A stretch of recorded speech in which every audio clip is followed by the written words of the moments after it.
Hello, everybody. Pop culture curator here. So good to see you all. It's for me. It's Saturday evening, approximately 6:17 Pacific time. I hope you, wherever you are on this planet, you're doing well. I don't know if it's for you. It's Saturday evening, Saturday day, or it could be Sunday morning, Sunday day. But regardless of that, I hope you're doing well. I haven't been able to stream in I think about a week, or yeah, we did our Lost in Space stream on Mondays, but I was having technical issues with my hard drive where I store everything. I have an external hard drive, so I was unable to do the horror sci-fi stream on Tuesday and Gilligan's Island stream on Wednesday.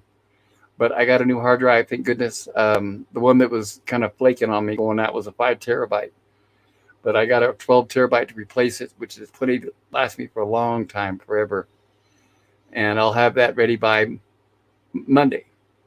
I'm going to spend tomorrow, which is Sunday, the majority of the time getting everything copied over from the failing hard drive, and then we'll be as good as new and ready to start. But I want to say hello to everybody first, and I know we've had some people in the chat who have been here for a while, and I appreciate your patience. And I want to do a shout out to first of all, we have Job. Good to see you, Job, aka LDG. I hope you are doing well, sir.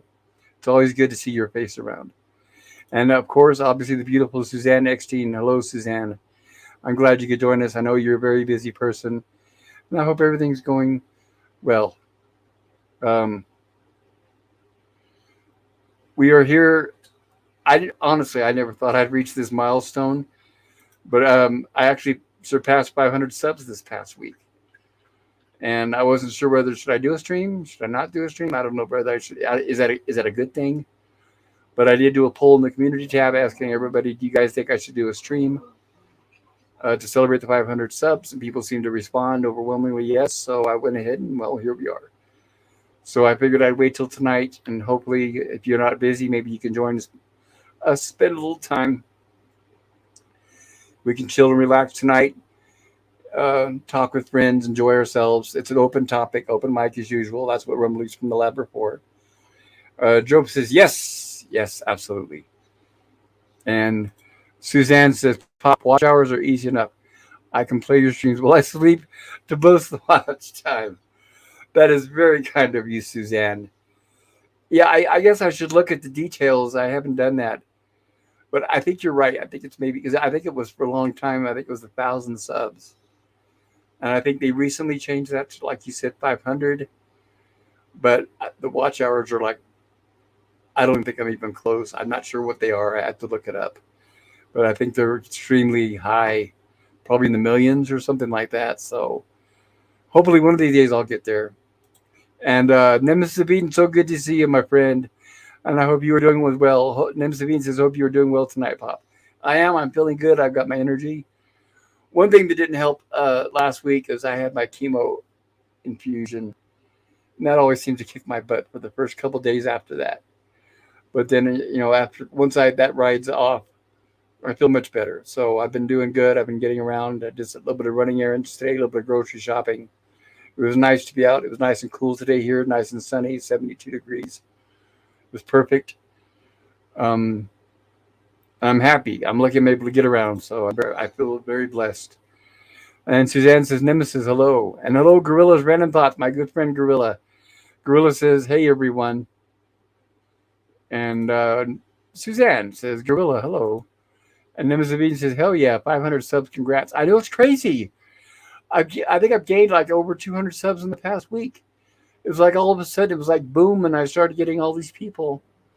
And honestly, I think a lot of it has to do with my Star Trek blooper reel. I seem to be getting a lot of interaction with that. A lot of people messaging me saying they enjoy it. It's got like, I think 1.2 or 1.3 thousand thumbs up. So I'm astonished. I mean, I never thought that video would really take off like it did. It's been on my channel for 7 months. But something happened just recently where I think maybe I hit the right algorithm strike with YouTube. And I don't know, maybe if it's plugging my channel now, but suddenly it's like everybody's seeing it. And it's very exciting.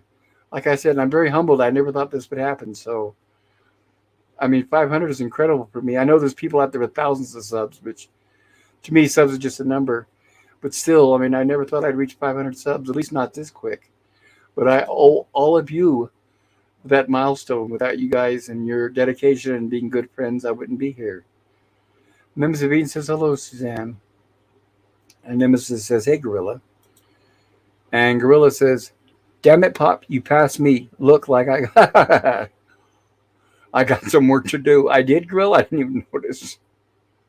That's incredible because Gorilla has a lot of subs, and he's got a lot of. Suzanne was talking about watch hours. I'm sure Gorilla has more watch hours than I do with all those shorts that he has posted on his channel. Check out Gorilla's Random Thoughts, everybody. He's got a great channel with a lot of stuff. Good sense of humor, very funny person. Hopefully my Stream Elements bot's going to kick in here soon and start plugging all your channels. Also, everyone check out Nemesis of Eden channel. Another good friend, another very brilliant, smart, funny man. He also, and I want to do a shout out, Gorilla co-hosts Gilligan's Island with me on Wednesdays. We cover 2 episodes of Gilligan's Island. Nemesis of Eden co-hosts my horror sci-fi stream on Tuesday evenings. And then Gorilla's Random Thoughts and I Derivative Jill and PvP co-host Lost in Space with me on Mondays. And it's a blast. I have to say, I love doing those streams. It's a highlight of my week, and and you guys are like the best. I mean, seriously, I'm not kidding. Suzanne says 569 subs. Whoop whoop. Wow, it's funny because every day I'm getting more subscribers, and it's just incredible. I never thought this would happen. Gorilla's Random Thought says, hey, Nemesis. And Gorilla's Random Thought says, hey, Suzanne. And that reminds me, everyone, there is a link in the chat. Hopefully it works for StreamYards. If you guys want to come up and join me and give me someone to talk to, that'd be great. If you have a good net connection, hopefully you don't cut out or drop off a lot. I know if you drop off, it's not your fault. But hopefully we can at least hear you when you're here. Gorilla's Random Thought says they are slow rolling the 500 subs and 3,000 watch. Oh, so it's 3,000 watch hours. All right. Thank you, Gorilla. I guess what I need to do is go into my, I don't know what it's called, but YouTube Studio. And I think it's Analytics. And check and see how many watch hours I have. Gorilla's Random Thought says someone must have shared it. Then the algorithm picked it up. Oh, really? Is that what it was? Okay, I was wondering. That makes sense. And if that's the case, I'm glad. I usually try to remind everybody that if you like the stream, please like, subscribe, hit the thumbs up, and maybe share it. So I guess sharing is a really powerful tool. So that's excellent. Nemesis of Eden says, you have put a lot of work. You deserve it and so much more, Pop. Thank you, Nemesis of Eden. We've got a lot more to do, especially on that horror sci-fi stream. There's so many movies that we still need to cover. And I think people are going to like it. We're going to start it. You guys are going to start noticing every time we have our streams every week that we're going to have new people in the chat.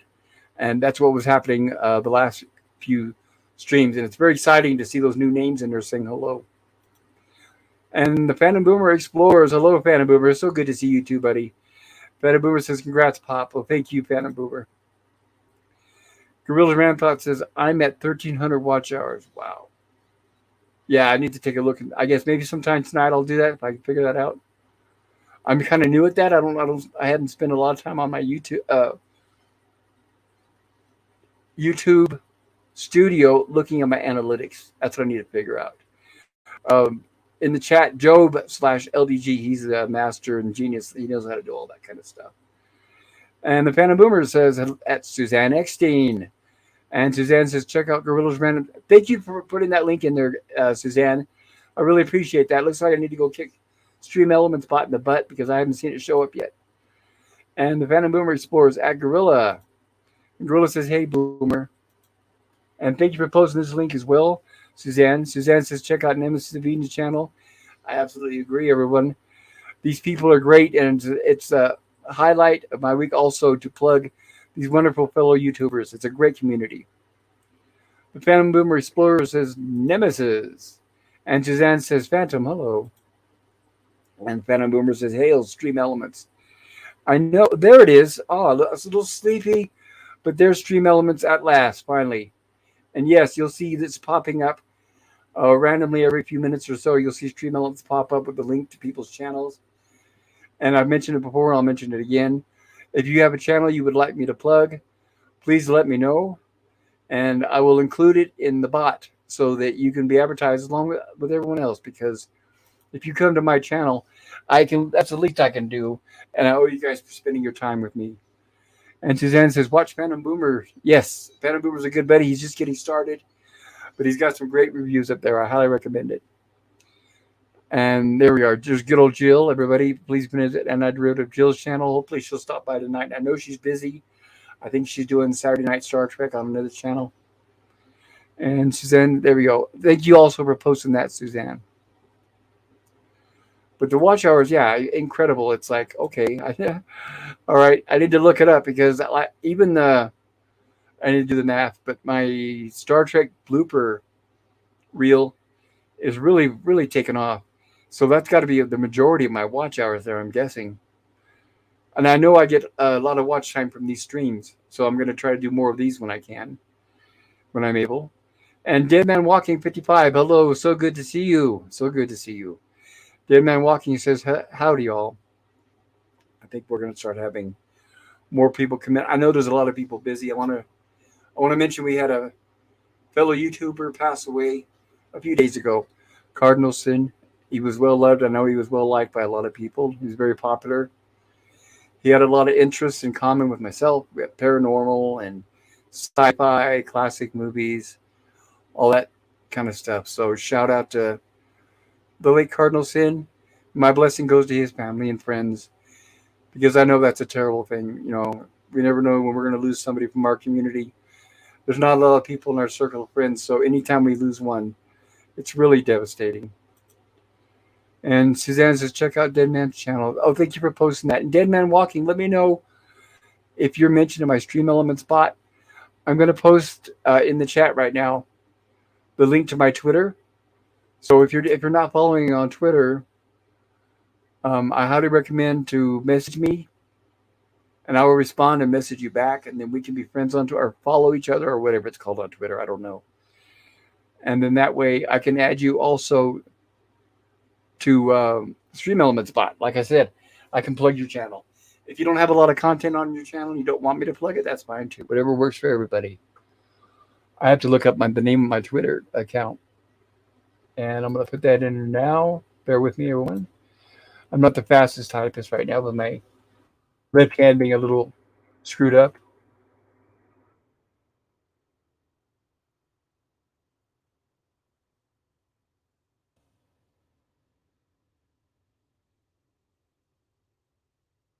There we go. There's a link.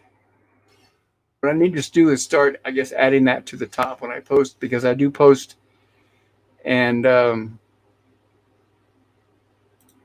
pin to the chat. That's the top. I put the link to the StreamYard channel.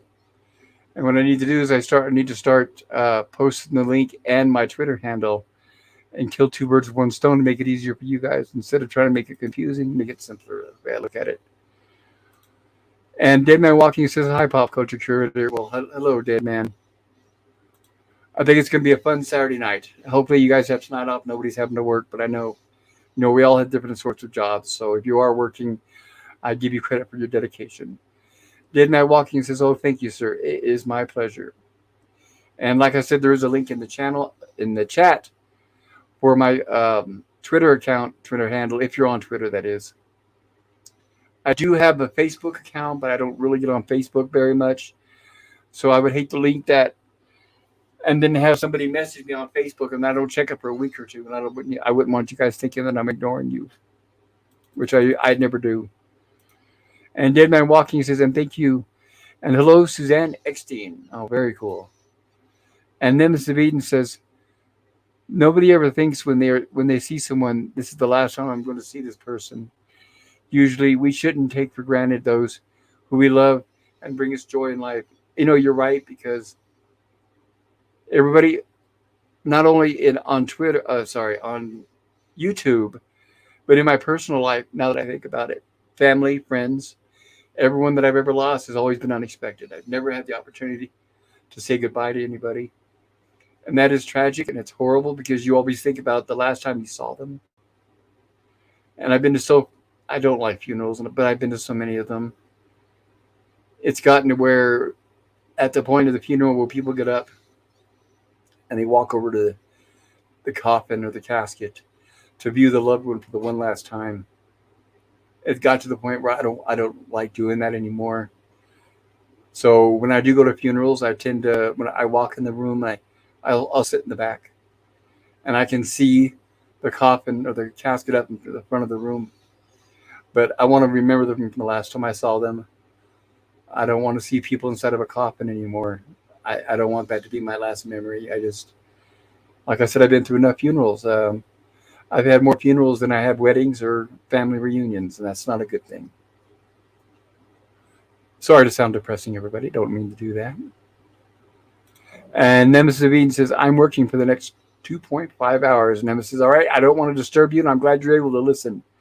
If you want to, Nemesis, if I'm still on by then, feel free to come and join me on the panel. That'd be great to have you out here.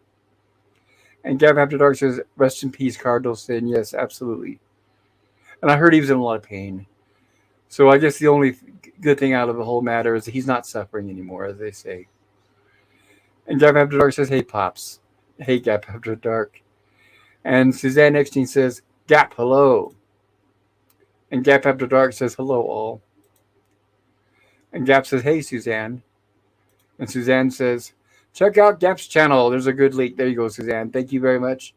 And there's a link to Gap's channel, everyone.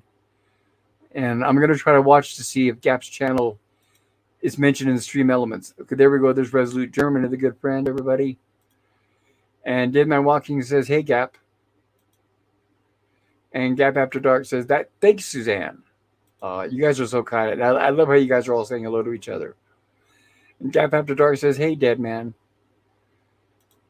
And Suzanne Eckstein says, everyone, please keep Ari in your prayers. Now, make sure I'm right. I don't want to mess this up, Suzanne, but isn't Ari, or Ari, if I hopefully pronounce that correctly, I think that was Cardinal Sin's brother, I think. I didn't know the man very much, but I think it may be his brother. If I'm not, please let me know. Nemesis of Eden says, if you are still on, I will stop by, Pops. Always enjoy spending time with you. Likewise, Nemesis. You're an excellent friend, and I love you having you on the panel. Nemesis of Eden says, hey, Gap. Hey, LDG. Hey, Dead Man. And Gap After Dark says, hey, Nemesis. And Gorilla Ramthought says, hey, Dead Man. And Gorilla Ramthought says, hey, Gap. And I know Gorilla's probably got to be exhausted. I know he just got off a stream for the last hour or two covering Babylon 5. And Gap After Dark says, hey, Gorillas. Gorillas. Says R-E. I hope I'm reading that right. And Phantom Boomer Explorer says, Eric was his bro. Thank you. Yes, that's what I thought. Thank you, Phantom Boomer. And Gap After Dark says, hey, Phantom Boomer. And the wonderful Suzanne says, Ari is Guild Brothers. Yes. Oh, my God, that's terrible. That family, I'm sure, is going through a terrible process right now. And hello, Ola Greg. Welcome. So good to see you. I'm glad you could make it tonight. Ola Greg says, hey, Pop. And the Phantom Boomer says, howdy, Gap. Yes, howdy, Gap. And Gap After Dark says, hey, Euler. And Euler, I hope your project with your car is going great. I can't wait to get more updates on that. And everybody, in fact, the Stream Elements bot better plug Euler Greg's channel here soon. I'm going to try to keep an eye on it. If it doesn't, let me know, Euler Greg, and I will add you to the list. And Gorilla's Ramthought says, I'm working on something at the moment. Sounds good, Gorilla. And I know it's late for you, Gorilla, too, so you're probably eating dinner or taking care of your son. You're always a busy man, and I give you credit. Ola Greg says, like and subscribe. Yes, thank you, Ola Greg. Everybody, if you haven't done so, if you enjoy this stream, please consider hitting the like button, maybe sub into my channel if you haven't done that yet. If you're watching this on the rerun, I've got a lot of content that I don't have a lot compared to some people. Some people have thousands of videos, but I'm getting there. I'm working on building the library of videos that I have on my channel, and I'm trying to put a variety on there. I know some of the algorithms, and I've heard it several times, that YouTube prefers, or the algorithm prefers if you just have a few things on your channel, not a lot. But right now I've got what, 4 different subjects that I'm doing. I'm not sure if I should expand it. I wish I could, because right now I'm doing, as I said, Lost in Space, horror sci-fi stream, and Gilligan's Island. And that's and Rumblings from the Lab. So that's 4 different topics and 4 different playlists I have. And if it was up to me, I would have a lot more. But of course, it depends on time when people are available. I wish I could cover like comedy movies, drama, thrillers. I wish I could do like Alfred Hitchcock. There's so much I'd like to be able to cover. There's just not enough time in the day, or days in a year, or weeks, days in a year, or weeks in a year, I guess. And Suzanne Eckstein says, yes, thank you, Suzanne. Check out Older Greg's channel. The man's doing some fantastic projects with some classic cars. And Gorillas Ramparts, that's how it's pronounced, Ari. Oh, thank you. The brother, Ari, is pronounced Ari. Thank you, Gorilla. Is Ari a fellow YouTuber? Is that Ari? Oh, wait a minute. I have seen that name, Ari Bavel. I don't know if I've seen it as a YouTube name or where I've seen it, but now that I just now put the connection together. If Cardosin's last name was Bavel, Bavel, then okay, I have seen Ari Bavel. Gorillas Rampart says, hey, OG. And Ola Greg says, hail Gorilla. And Suzanne Eckstein says, pop, LOL, I can plug the channels. That is very kind of you. I really do. It means a lot to me, Suzanne. I really do appreciate it. And Gorilla Rampart says, pop, you have 2 subject reviews in random stream. I think it's 3, Gorilla. It should be Lost in Space, horror sci-fi, and then Gilligan's Island, which is 3 subjects, and then the random stream, which is 4, if I have that right. That's why. What do you guys think? I don't know if I should add more or keep it limited. Like I said, I don't.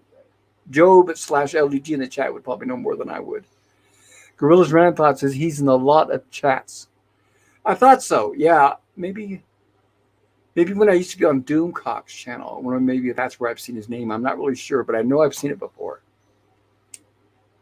And thank you for plugging Sci-Fi Nations, Suzanne Eckstein. I don't think he comes to my channel, but thank you anyway, Suzanne. Gorillas Rampart says, Euler, it's not nice to throw hail. Nobody, I guess you can throw rice. That's rice. It's always a good thing when people are getting married. Just don't throw it directly in their face. And Gorillas Rampart says those are all considered reviews. Well, I know the review. Oh, sorry. Would the review be one subject? So would that mean I just do what reviews and then I only do the rumblings? Or I don't know. I'm confused. You guys I'm sure you guys know more than I do. And Suzanne Eckstein says that's what mods are supposed to do. LOL. Well, thank you. And you're a good mod too, Suzanne. And Eckstein says, Greg, thanks. And Ola Greg says, I don't have any car videos, mainly movie reviews. Oh, I'm sorry. I got you mixed up. I really apologize, Ola Greg. Thank you. Then there you go, everybody. That's another thing, too, everyone. Not only when we plug your channels, feel free to mention in the chat what your channel consists of, because I do make mistakes, and I feel terrible when that happens, and I want to make sure everyone gets the correct information. So if you're a mod in the channel, feel free to post links to people that come to my channel, or post what your channel is about. Feel free to post what your channel is about. If you're not a mod, let me know, and I'll make you a mod. And that way you can post links. Because all you guys are friends, and I trust you, and I would love to have you guys have that capability. And Stream Element says, check out Skogel Yutin's channel for great music and more. Yes, the guy's a musical genius, or a maestro, I guess you could say. He's got some great streams. He does music as well as gaming. I was on a couple of his streams this week. He's playing this really cool game. I can't remember the name off the top of my head. He may be playing more than one as far as I know. And Gorillas Rampart says yes. And there we go. Stream Element says something right for a change. Check out Gorillas Rampart's channel, everyone. There's a link for it. Like I said, he's got a lot of great content. A lot of shorts. A very funny man. He also does reviews, even stinker reviews. He covers some stuff that Cringe Fest. That's it. He does Cringe Fest once a week where he'll cover bad movies. But he also does the Waltons, among the other things, and Babylon 5. And Gorilla's Rantpot says it's Hurt that has the. Thank you. I feel ashamed. Thank you, Gorilla. Yes. Herc 130 out there, if you're out there. Yes, I shout out to you to watch your car videos. I guarantee you guys, I'll get this straight one of these days. I promise. It's not out of disrespect. That's the last thing I want to do. And Ola says, no problem. And Suzanne says, hey, crew, if you haven't already, please consider subbing up to Skogly. He is so close to having the subs needed for monetization. Oh, well, I'm subbed to him already.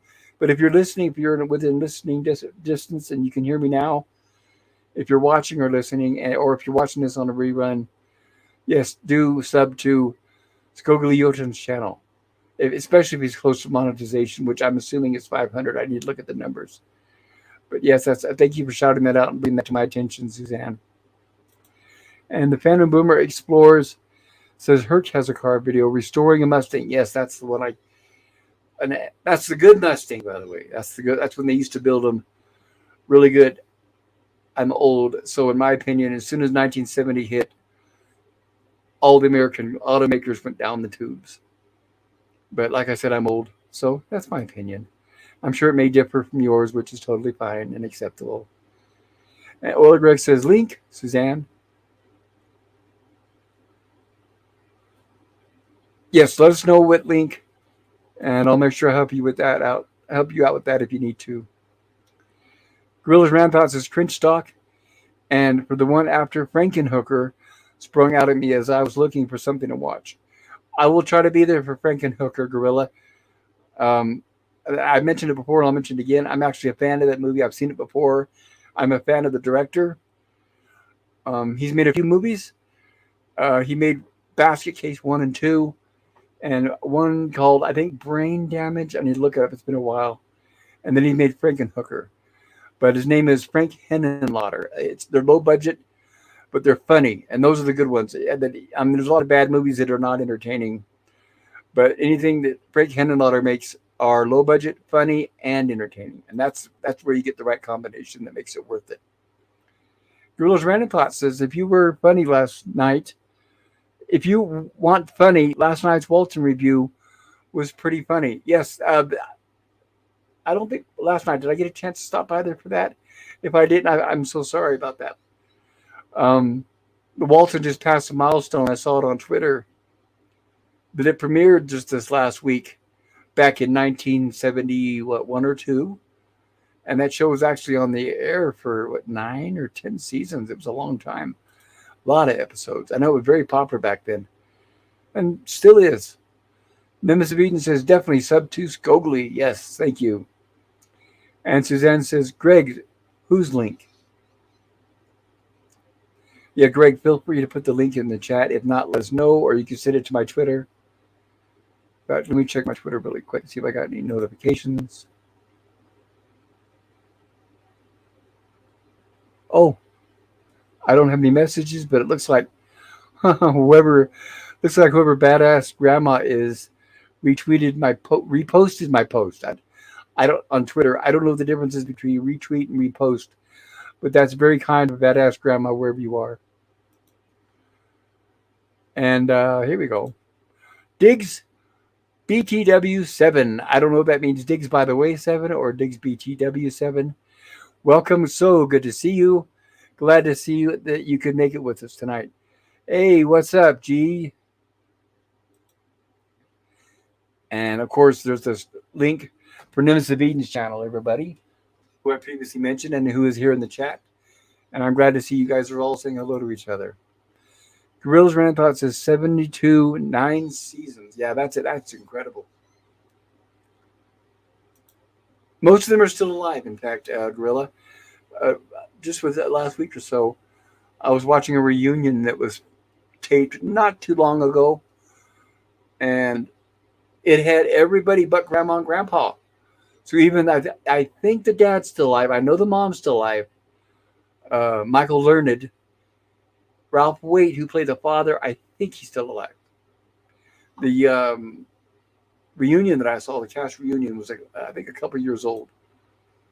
And Nems Zabine says, "Thank you, Stream Element." Yes, thank the almighty Stream Elements bot. Ola Greg says, "I tried the link to Skogly, but it didn't work." So, Ola Greg, is that the link that Suzanne posted, or is that the link in my Stream Elements bot? Please let me know. So, if it's my Stream Elements bot, I will make sure to correct it. Thank you for bringing that to my attention. And Suzanne says, "Check out Skogly Media." There we go. When you guys get a chance, let me know if that link works. If it doesn't, I'll see if I can repost it. But thank you, Suzanne. And Oleg Greg says the one in chat. Okay. Well, I'm hoping my Stream Elements bot. There it is. I just got a warning. Adobe Genuine Service. Your Adobe. Wait a minute. I just got a warning on my screen that popped up. Your unlicensed Photoshop app will be disabled soon. Replace it at discount to keep it working. Well, I don't have Photoshop, so I don't know what that means. Oh, I hope it's not some kind of, what do they call it, virus or pop-ups. After the stream, if nothing goes wrong during the stream, I need to check and see if I got spam in my on my computer. And Gorilla's Rampart says, "Ralph Waite, passed away. Thank you for letting me know that." I'm going to move this little pop-up out of the way for now. And Suzanne Eckstein says, "Greg, try the link I dropped." Okay, so I think she updated the link. Thank you, Suzanne. And Ola Greg says, "Thanks, Suzanne. I subbed to him." Very cool. Nims of Eden says, "The link I dropped is for Skogly." Yes. Oh, okay, I see. So we don't really know whose link, but Suzanne posted just recently a new copy of the link for Skogly, and it seems to be working. So everybody try that one. Stream Elements messed up. Oh, thank you. Okay, then yeah, shame on you, Stream Elements. I will go in there after the stream tonight and correct that. So I appreciate you guys covering that for me. It's very kind. Ola Greg says Stream Elements didn't work. Okay, gotcha. Nemesis Bean says, "Gonna drop a link for my channel. I've updated it." All right, Nemesis Bean, are you a wrench? So if you are already, feel free to do that. If not, let me know and I'll make you a wrench. Suzanne says, "Nemesis Bean, there's a link right there." Also, thank you, Suzanne. And Skogly, I'm sorry, Nemesis, you can drop it as well. Nemesis Bean says, "Thank you for dropping my link, Suzanne." Yes, Suzanne's very sweet. Hello, Daniel's Hot Topic. So good to see you, Daniel. I hope you're feeling well. Can't wait to see you get on our Lost in Space stream. I know we're getting close to the end of the first season, and soon we'll be getting into the second season, which will be in living color, as they used to say. Oh, and also check out, everybody, my good friend Hungry Boy's channel. The man has got a great sense of humor. He doesn't have a lot of content, but he's a fantastic man, and he's very smart. He's an excellent, talented artist. Believe me, I wish I could do half of what he can do. And Suzanne Eckstein says, "Check out Daniel's Hot Topics." Thank you, Suzanne. That's another one. Daniel, let me know. My Stream Elements bot, let me know if you want me to add you to the Stream Elements so that I can post your channel if you'd like me to shout you out and advertise for you. Daniel's another good YouTuber, everybody, a really very good friend. I don't know if you guys have heard or not, but I was reading this week, but as we all know, that the writers and actors strike is going on in Hollywood. And if you're waiting for Beetlejuice 2, I saw a post that said they were 2 days away from completing shooting of that movie when the strike kicked in. And I thought that was odd timing. So it looks like if you're waiting for Beetlejuice 2, you're going to have to wait for that strike to end before they can complete the movie. And the same thing with the Deadpool 3. They were from what I read, about halfway through shooting that movie when the strike kicked in. So they've got a lot of ways to go. And people aren't getting any younger, especially Hugh Jackman. Yeah, I mean, he's already almost too old to play Wolverine now, in my opinion. I don't know. I don't know if Disney's going to do any de aging on him. I honestly hope they don't, because I tried to watch the recent Indiana Jones movie and I thought their de aging left much to be desired. There's a lot of deep fakes that are on YouTube that it seems like the general public can do that are much better. They spend more time on. I don't think Disney likes to spend a lot of time on the de aging, even though they throw a lot of money away on their movies for other things that aren't really fruitful. But I don't know. I don't understand their budget or their reasoning. And Daniel's Hot Topic says, I ate fresh bread and pizza yesterday, but I ate too much margarine and I got sick. Well, yes, that will do that. It's probably the chemicals. I have a good friend who pops up in the chat, a mad scientist. And he used to work at a company that worked with food. They produce food for like restaurants and for the stores, stuff you buy. And he was explaining me the difference of butter and margarine. And I think, yeah, margarine's got a little more filler in it. Because I know it also makes it a little more, at least less expensive and less fattening, I guess. So if you're watching your waistline, you might want to stick to some of the margarines. Butter is delicious, but butter and bacon, I mean, my God, they go together almost.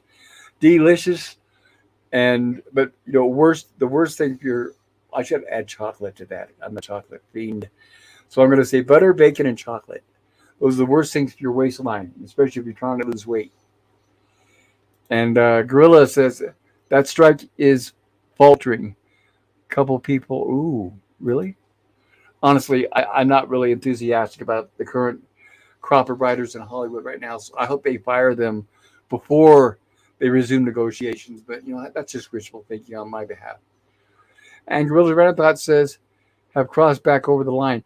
Well, correct me if I'm wrong, Gorilla, but I know I heard that they are allowing some of them to do independent movies, independent productions, or are they starting to do negotiations? Is that what's going on? Because I had heard that the negotiations were at a standstill, and a lot of that, from what if I understand correctly, the writers' strike, they're really making a lot of the writers, the union, are making a lot of mistakes because the people who are doing the so-called negotiating aren't the people who should be doing negotiating. It's like I can't remember the lady's name, but there's all the people that are in charge of the writers' union. They're open positions that they're advertising to hire for.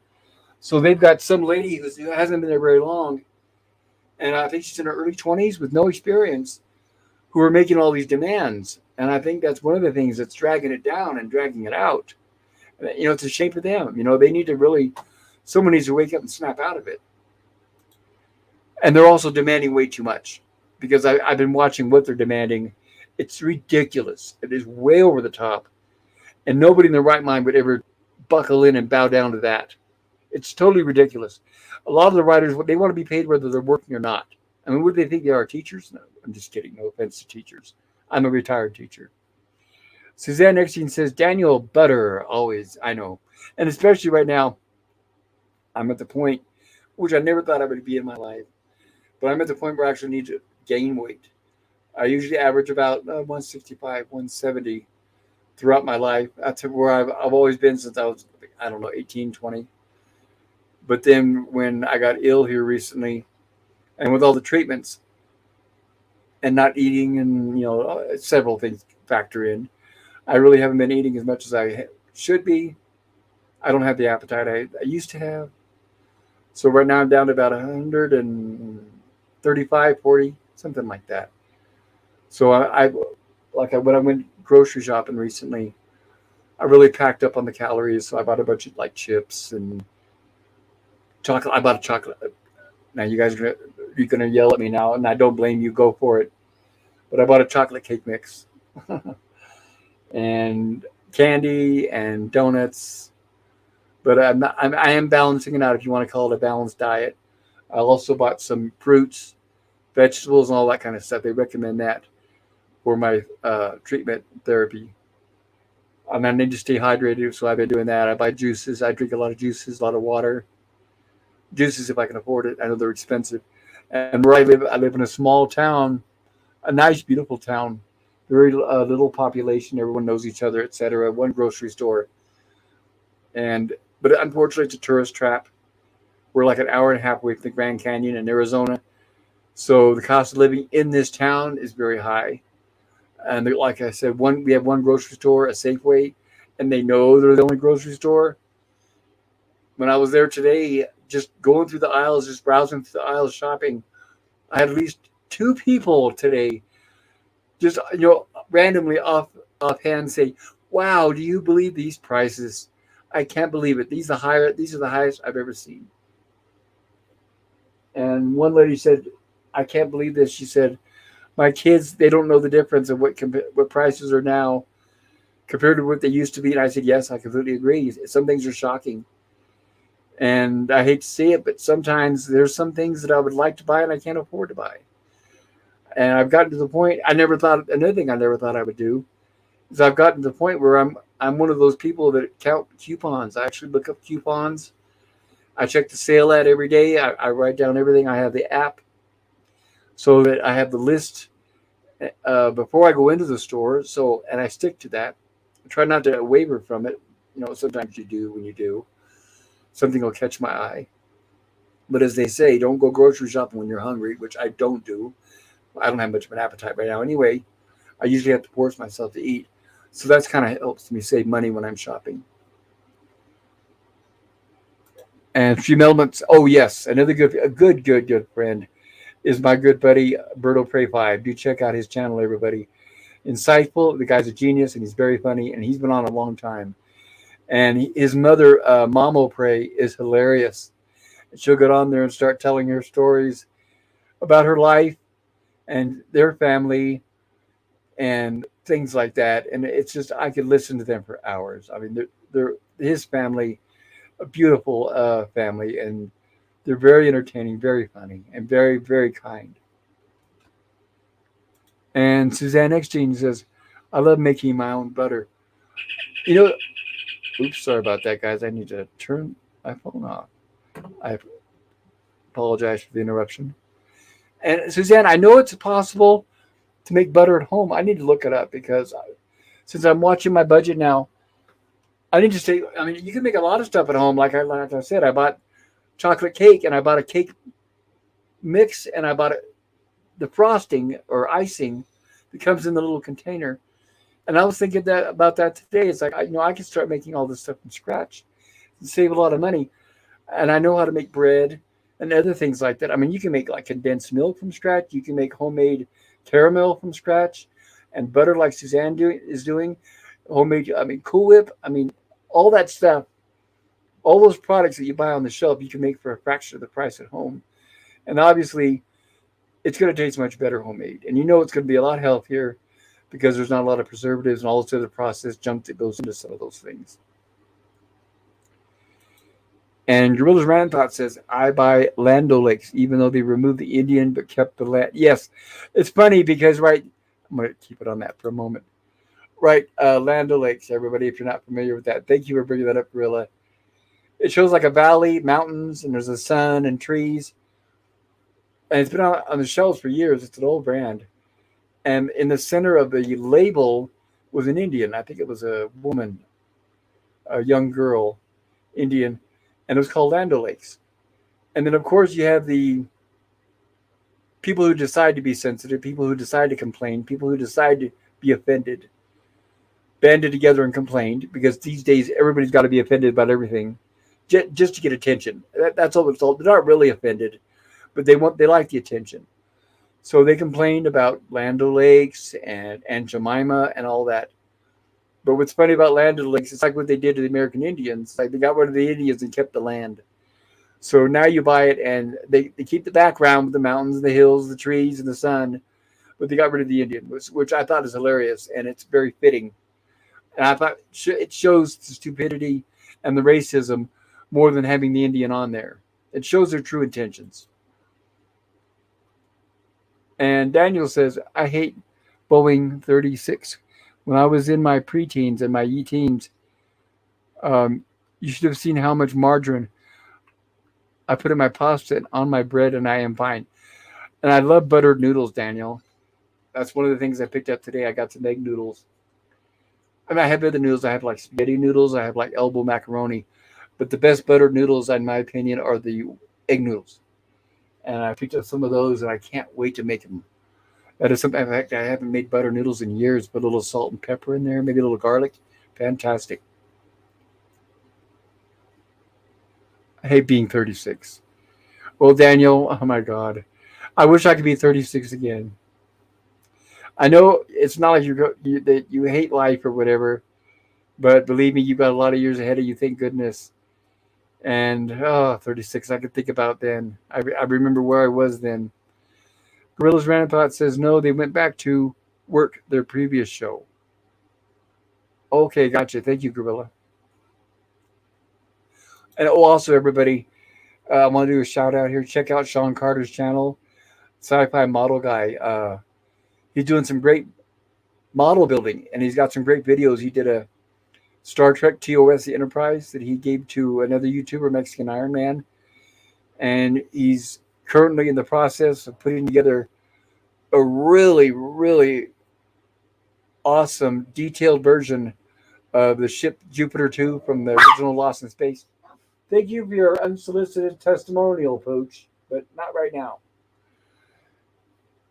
And Urilla's Roundabout says they seriously sent a 20-year-old with no life experience or negotiating experience to do the negotiation. Yes, they did, Gorilla. So you have somebody, not only that, but they have no job experience. I mean, I know there's no offense to people that are young, if you're 20 or under, but they really, really need to have somebody that has more experience to do the negotiating instead of every time they go to the meeting. What you're supposed to be doing, for anybody out there who doesn't know how to negotiate, like for example, the person negotiating for the Writers Guild, every time you meet with the people you're trying to negotiate with, you're trying to come to some common ground. You say, okay, we'll accept this, but we won't accept that. You try to come somewhere in between. But whoever the fool is that's running the Writers Guild, every time they meet with Hollywood, they're just piling on more demands, which is incredibly stupid. But it's each their own, I guess you could say. And Suzanne X Jean says, "Pop, LOL. Getting sick is a half of a weight loss thing. For the first time in 30 years, I am wearing hip huggers." Yes, I had to just today. I had to go out and buy a belt because none of my pants fit anymore. It got to the point where every time I was walking around in public, I had to have one hand holding up my pants. And I got tired of people staring at me all the time. And Ola Greg says, "Eat what you want and gain weight." Yes. And another thing I need to eat more of is bread. So I've never been a big bread eater because honestly, my whole life I was trying to watch my weight.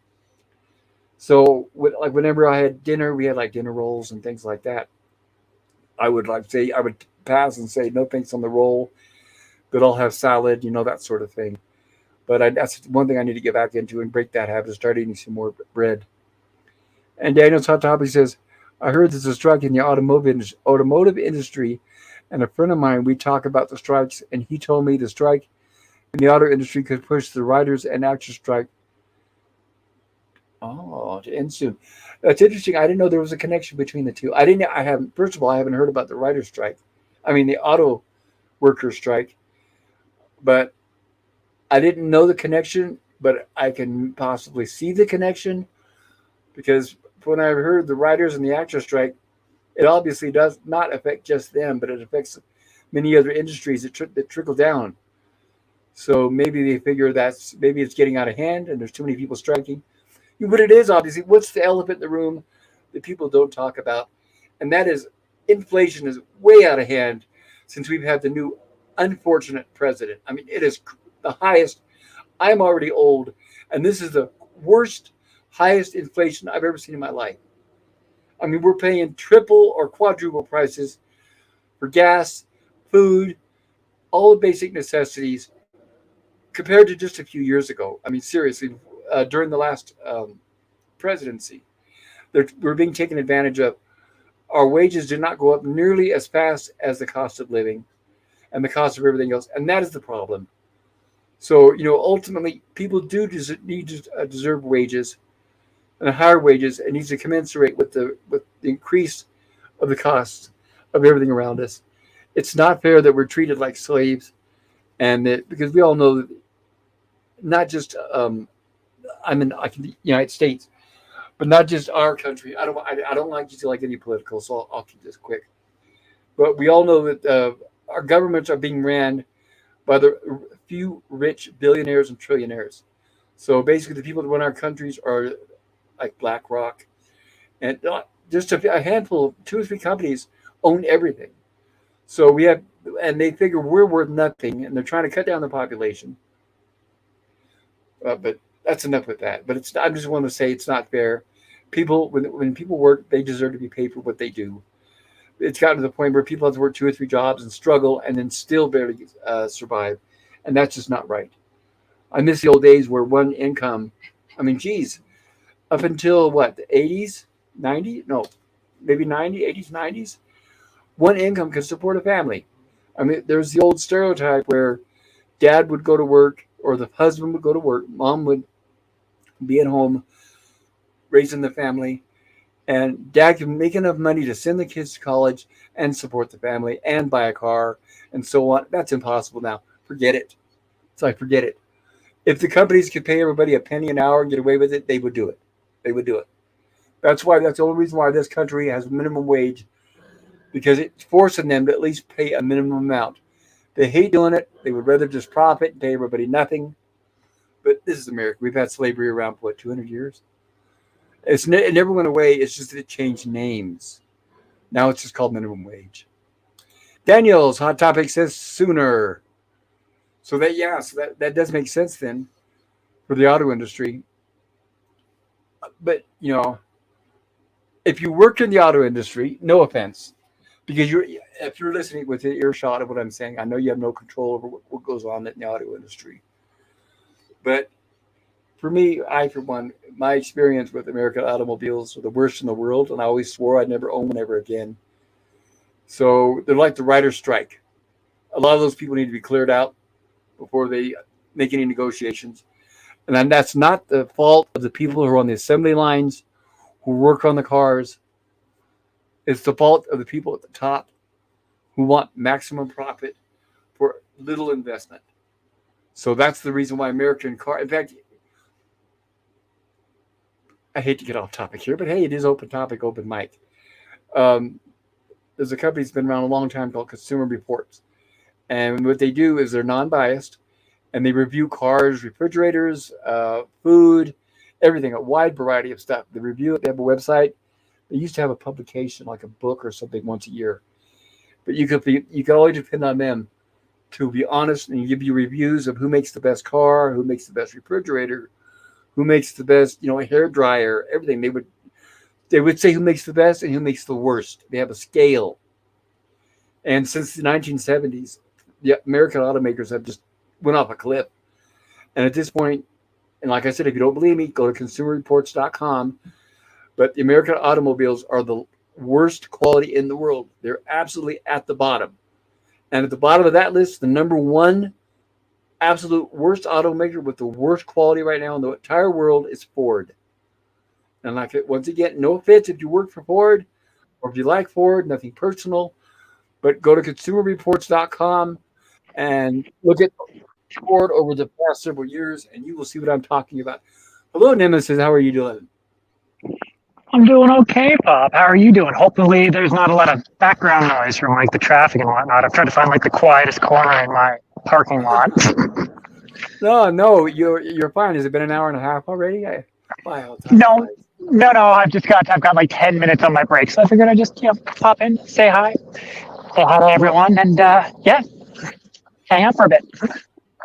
well, so good to see you. I'm glad somebody decided to come on and gave me someone to talk to. So thank you. Yeah, of course. I definitely wanted to stop in if I could, and then I'll definitely stop in later if you're still going down. I will try. If I can keep up enough, if I can think about enough original topics without upsetting people. I know we usually talk about pop culture, entertainment, music, and movies and things like that. But I do bring up sometimes. I'll bring up things that are Hi. close to my heart that I know that affect everybody. Hello, Daniel. How are you doing tonight? I'm doing okay, thanks. How are you doing? Oh, well, I'm doing good too. Yeah, I hope you're doing well. I'm glad you decided to come on my panel. I think is this your first time on my panel? Uh, I think so. All right. Well, welcome. Um, say hello, to Daniel. Everybody. This is as we just discussed. This is his first time, and I always love it when I have first timers come on the panel. That's excellent. I really appreciate it. So, Daniel, thank you for telling me about the auto workers. I didn't know that, but it makes sense with the economy. Like I said, I'm sure there are a lot of industries that are on the borderline of going on strike, Yeah. and the people that are affected the worst, which is sad. Like I said, are people that have families that live paycheck to paycheck, and they have children, and they need to pay those bills and need to pay their rent or their mortgage for their houses. And I don't care who you are. I don't care if you're a hard worker. I don't care what industry you're in. I don't care if you're making clothing, cars, whatever. If you put in the time and the dedication, you need to be paid equally. And a perfect example is like the service industry. I mean, those people are it's criminally underpaid. I mean, I used to work in the service industry when I was young, and it was shameful then. It's shameful now. Fast food, waiters, waitresses, servers, all that, especially oh God, the United States. I can't believe that it's legal for restaurants to pay less than minimum wage, expecting the servers, the waiters, and the waitresses to make money off tips. But it's legal. I mean, that was like the point, like I said a few minutes ago. If they could pay people a penny an hour and get away with it in this corrupt society these days, they would do it. They would do it as long Oh, as they even could. here in Canada, Pop. Like I make minimum wage Yeah, right now, yeah, selling cannabis. I stand in front of $100,000 worth of fucking drugs. Like I've already dealt with one robbery, and like they don't give a shit. Like right, like yeah. The big corporations that own everything, they're not limited to just the United States. Like when I brought up BlackRock, right now I can't remember the other ones off the top of my head. Uh, they own everything in the world, so they own everything in several countries, not just for like USA. yeah. Uh, Look at the Bilderberg Group. That's a perfect example. There's something called the Bilderberg Group, Bilderberg, and they meet every year. They even plan on who's going to be president. They do that a year ahead of time, by the way. That's all planned. If you guys think your votes count, I hate to burst the bubble. It's like, yeah, I'm sorry there's no Santa Claus. I'm sorry there's no Tooth Fairy. But I'm sorry the presidents and the people who run the countries they're not voting by popular election or by popular vote or by any sort of numbers that are affected by the public. They are assigned by the bankers, big pharma, and so on and things like that. So it's already predetermined. So I mean, So there's no point in voting. sorry. The only reason why people vote because it makes them feel better, and it's so they think that they have a vote. But I mean, it's common knowledge. Like the U.S., for example, everyone knows that the presidents are not voted in by popular vote. It goes by the collegiate vote.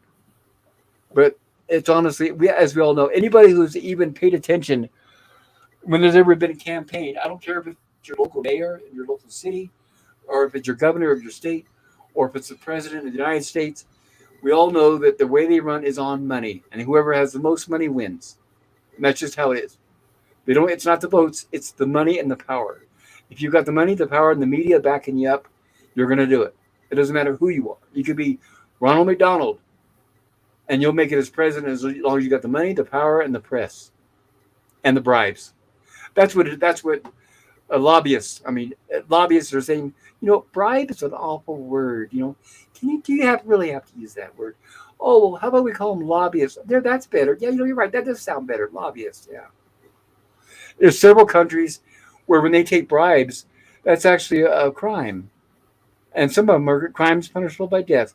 Wouldn't that be nice if it was like that in the United States? Can you imagine how different things would be?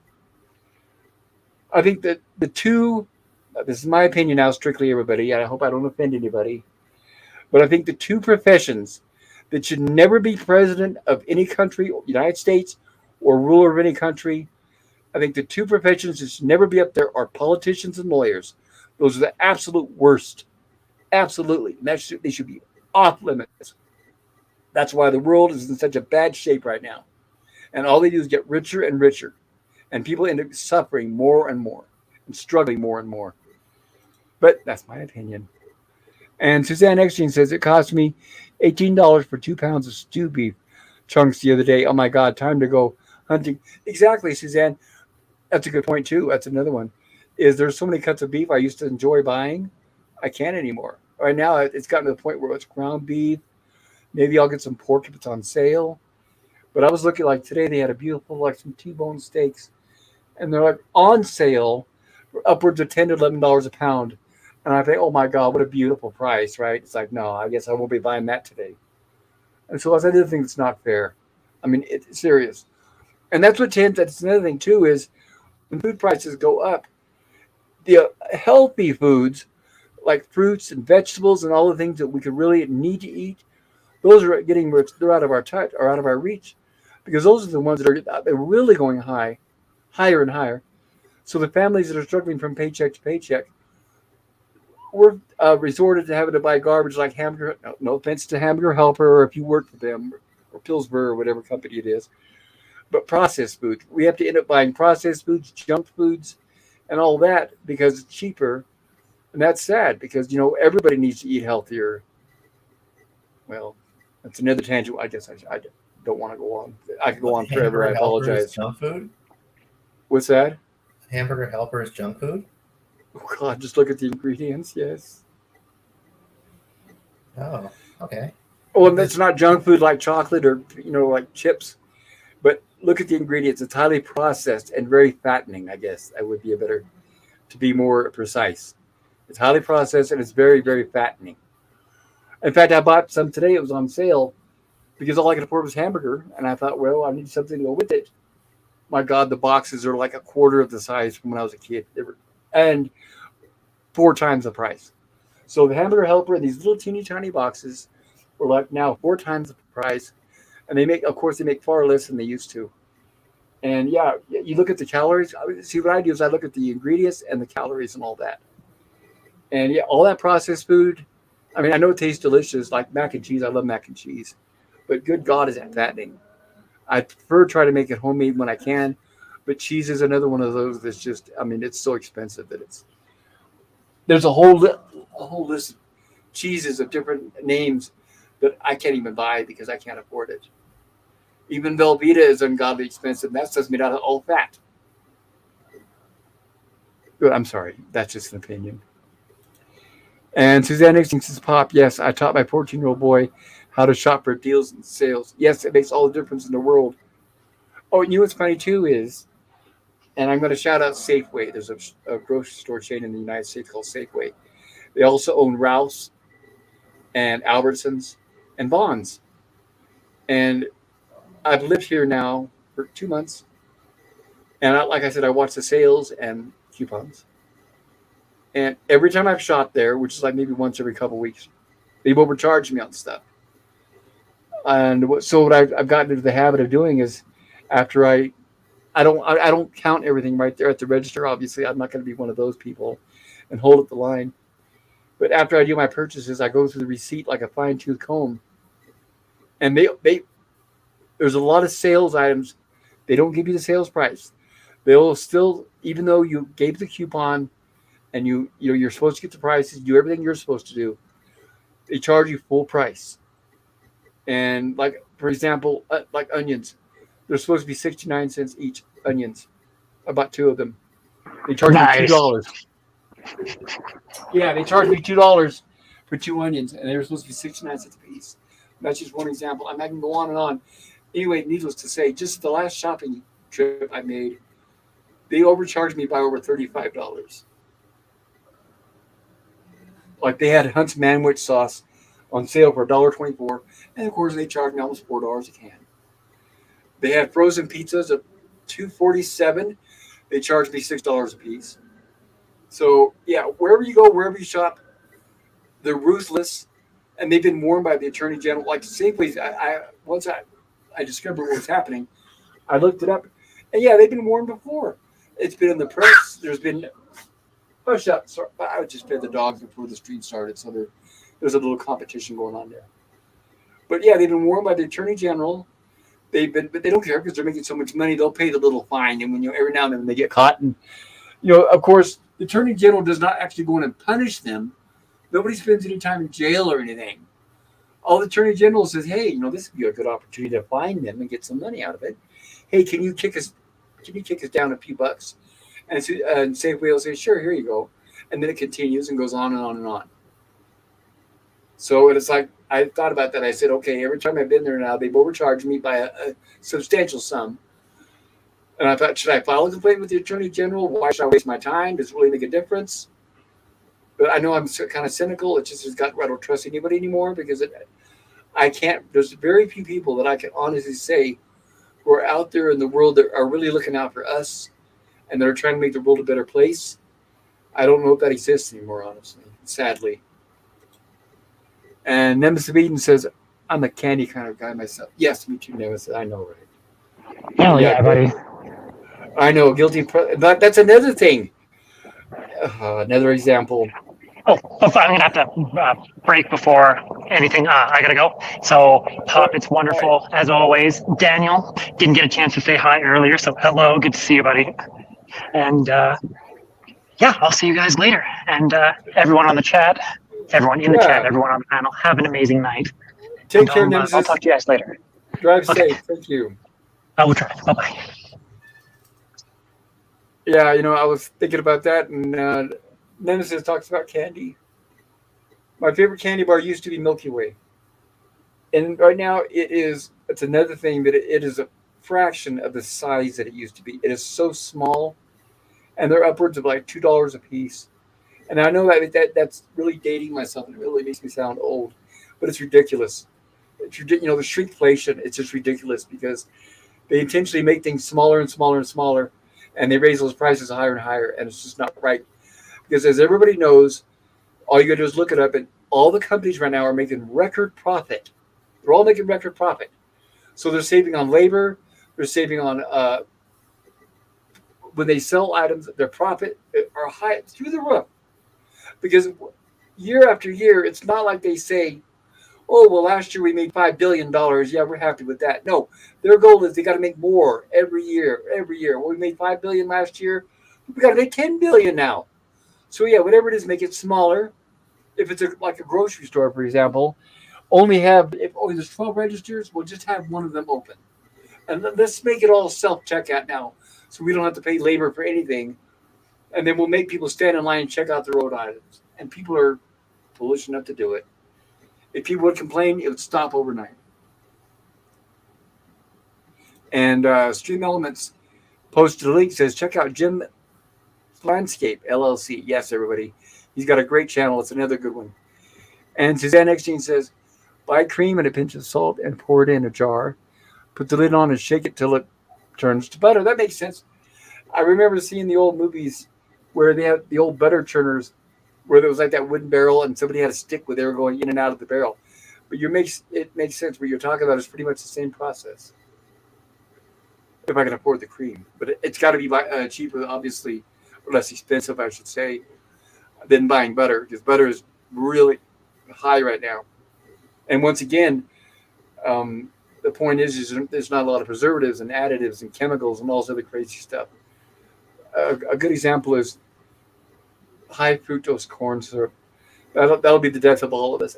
That is in everything. That is in everything, and that is a shame. That's why corn, and it is directly related. That's why corn is so expensive. When they decided to stop using sugar in a lot of items and replace it with high fructose corn syrup, corn went up.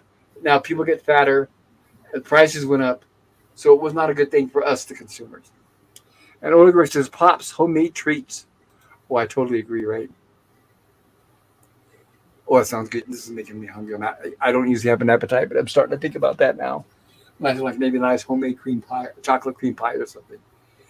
And Stream Hillman says, check out PvP or Pleasant Valley Pickers channel. Yes, everybody. Check out. He's got some great music on there. And he's hoping one of these days to do some live streams. And Suzanne there, and Suzanne at the same time puts a link. And once again, thank you, Suzanne. Your timing is impeccable. And Suzanne says, Nemesis, I make candy. I have a great, easy 5-minute recipe for nougat. Oh my, oh, that sounds heavenly. Gorilla's Rampart says, I made mince the other day. Oh, wow, Gorilla. You need to share with me the recipe. I love mince, and I've not made it homemade. That sounds wonderful, especially chocolate with mint. And Suzanne Eckstein says, Gorilla, I would like that recipe, please. Yes, everybody, let's start swapping recipes, especially the more fattening it is. Yes, send it my way. Nemesis of Eden says, that's awesome, Suzanne. And Suzanne says, Gorilla, I make nougat and peanut brittle in 5-minute recipes. My boy can make it. Oh, man, it sounds heavenly. That's one of the reasons that I liked milk. Like I said, I used to eat Milky Ways because it has, what is it, nougat, caramel, and chocolate. So I need to look that up. Homemade nougat, that sounds really good. And tell me, Suzanne, when you make the nougat, do you make it with something like a candy bar? That's similar to like a candy bar nougat with something else, or do you like eat it by itself? I'm curious to find that out. And I will try it because, like I said, now that I'm not unable to work for now, I'm hoping to get back to work. But right now that I'm not working, I'm hoping to get back into more home cooking. I used to make homemade breads. When I used to make pancakes and waffles, everything was from scratch, and I really like that much better. All my pancakes and waffles were done with wheat flour instead of regular flour, so I would try to make them healthy as possible, depending on what it was. If you can make healthy pancakes and waffles, if that's possible. And Stream Elements Bot says, check out the Phantom Boomers channel. Yes, everybody, wonderful guy, and a very good friend. Gorilla's Rampart says, you SOAB. I want rolls now. Just kidding. But seriously, I want some dinner rolls now. I know. And you know what's funny? There are a lot of breads that are very simple to throw together with very simple ingredients like flour, eggs, a little bit of milk, a little bit of salt. And just those basic ingredients, you can make a lot of stuff. Sometimes it takes patience, takes a little while. You have to let your dough, with yeast, you have to let it rise. But it is worth it. It pays off. My goodness, homemade bread. Oh, I used to, and I'm going to get back into it, is making like homemade, they're called Bierocks.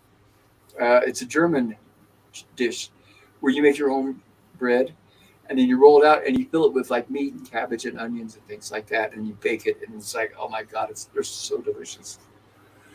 And I hope I'm not making you too hungry, everybody. I guess I need to get off the subject. And Daniel's hot topic says, yeah, the prices are going up, for example. I know this is a small example, but when you go to Walmart, Hungry Man dinners, oh, I was just looking at those today, Daniel. Walmart Hungry Man dinners are like $6 plus tax when they used to be $3. Yes, exactly. And what's funny, too, that's another good example, Daniel, is like Hungry Man. I used to buy those all the time because when I was working, I didn't have a lot of time to cook. And I know they're not healthy. But what's funny is I look at the ounces. And a Hungry Man dinner, I'm not kidding you guys, is like Daniel says, it'll range anywhere from $5 to $6. They're rarely over on sale. Hungry Man's banquet products are rarely ever on sale, especially the Hungry Man's. And you'll look at it, it'll say, oh, $5 or $6. And you look at the ounces, it'll say like 12 ounces. And then you factor that out. That comes out to about, around $10 a pound? I could buy steak for that much. So, no, it's crazy. It's ridiculous. And I think it's highway robbery, in my opinion. But, I used to buy the Hungry Man dinners, like the chicken, the Salisbury steaks. They always had, like, the corn on the side and the little fudge. But, I usually watched it. Do you remember, like, the flavors of the Hungry Man dinners they used to have, like, in the beginning? They used to have like beer battered chicken and cheese fries with the potatoes and the cheese. I always got those. Yeah, there used to be a brand out called Swanson. But they made frozen dinners. What's that? Now they're gone. Yeah, the beer battered chicken and cheese fries are gone. I don't know what happened to them. They discontinued it. Well, maybe it's always one of two things. It's either they weren't making enough profit to sell it, and by doing that, first of all, it gets to where people finally get to the point where they wake up and say, I'm tired of this. I'm not going to go buy a Hungry Man meal for $6 and you eat it and you're still hungry because the portions are getting smaller and smaller. That's why I said I look at the ounces and the boxes are getting lighter and lighter and lighter as the prices are going higher. And it gets to the point where people are saying, I'm tired of it. So I'm not going to spend $6 for beer battered fish, beer battered other things. And then when people stop buying it, then they discontinue it and you don't see it on the shelves anymore. Because obviously, if people were buying them, you'd see it on the shelves. But there used to be another company that made frozen dinners called Swanson. And at least they were a competitor to Banquet. So when they were both out, they used to compete. So that the meals were really good considering they were frozen. And they were competitive on price as well. So you got a really good portions. They were filling, and you got a good price because there was competition. But now everything's Banquet, so there's no one to compete against. And as we all know, when there's no competition, there's no incentive for them to make things better. And then that's when their greed just goes through the roof. Which is, as they, I know here we see that's the American way, but unfortunately that's the way it is around the globe. Yeah. Ola Greg says, I was sharing Skokie channel around here, and there maybe it will help him get a few subs. Yes, he's a good man, and he deserves it, everyone. So thank you, Ola Greg. As a reminder, everybody, please check out that channel. And Gorilla Random Thought says, Suzanne, 1 8-ounce block of cream cheese, 1 32-ounce package of powdered sugar, and some peppermint extract to taste. And I mix with my hand, and then you can dye it with any color with a little food coloring. That sounds really good, and it sounds delicious. I love cream cheese. Gorilla, what do you do with it? Do you like make a cheesecake out of it, like cookies? Oh my goodness, that sounds good already. I'd probably like dip it in chocolate or something. Nimbus Sabine says, I got like 10 minutes I can pop on. My goodness, I'm way behind the chat. I apologize, everybody. Yeah, almost a half hour. I guess I'm talking too much. I apologize. Nimbus Sabine says, I got like 10 minutes I can pop on. Well, I'm glad he was here to join us. While he had Wi-Fi. And Suzanne says, my 14-year-old boy is working a few days every other week. He makes good wage, $16 an hour. That's a good wage depending on where you are. I was currently living in California, or just up to recently, and that is not enough. $60 an hour is great if you're living with mom and dad, or sharing a house with roommates or something. But if you want to live on your own and get like an apartment, no. Unless you want to eat ramen noodles around the clock every day, and bologna. Oh God, bologna, $3.50 a pack on up, and we all know that's made out of garbage. But bologna is more expensive than ground beef right now, so it's perception. If people would just say, I'm not, they put an end to it, say, I'm not doing it anymore. I'm not going to buy this. Like I said, things would change overnight. But people tend to not complain, and they just buy it anyway, which is really sad. Orla Greg says, I just listened to the song Dixie in Japanese. That had to be interesting. And Suzanne says, Gorilla, thanks. And Gorilla's Rantot says, Suzanne, after you do that, you roll into small ball. Oh, here we are. And then roll in sugar to stop them from sticking together and put in the freezer. Oh, it does sound really good. But you're right. I used to cook with those flavorings. You can buy like pecan flavoring, vanilla flavoring, mint flavoring. There's like a wide variety that you could do with. I even bought, I'll put chocolate in my pancake mix and stuff like that sometimes, and like a little bit of pecan flavoring. It's delicious. Daniel's Hot Topic says, or when you go to Little Caesars, the pepperoni pizza used to be $5. Now it's $8 plus tax. Yes. Yes, you're right, Daniel. And Little Caesars used to have these big boxed pizzas.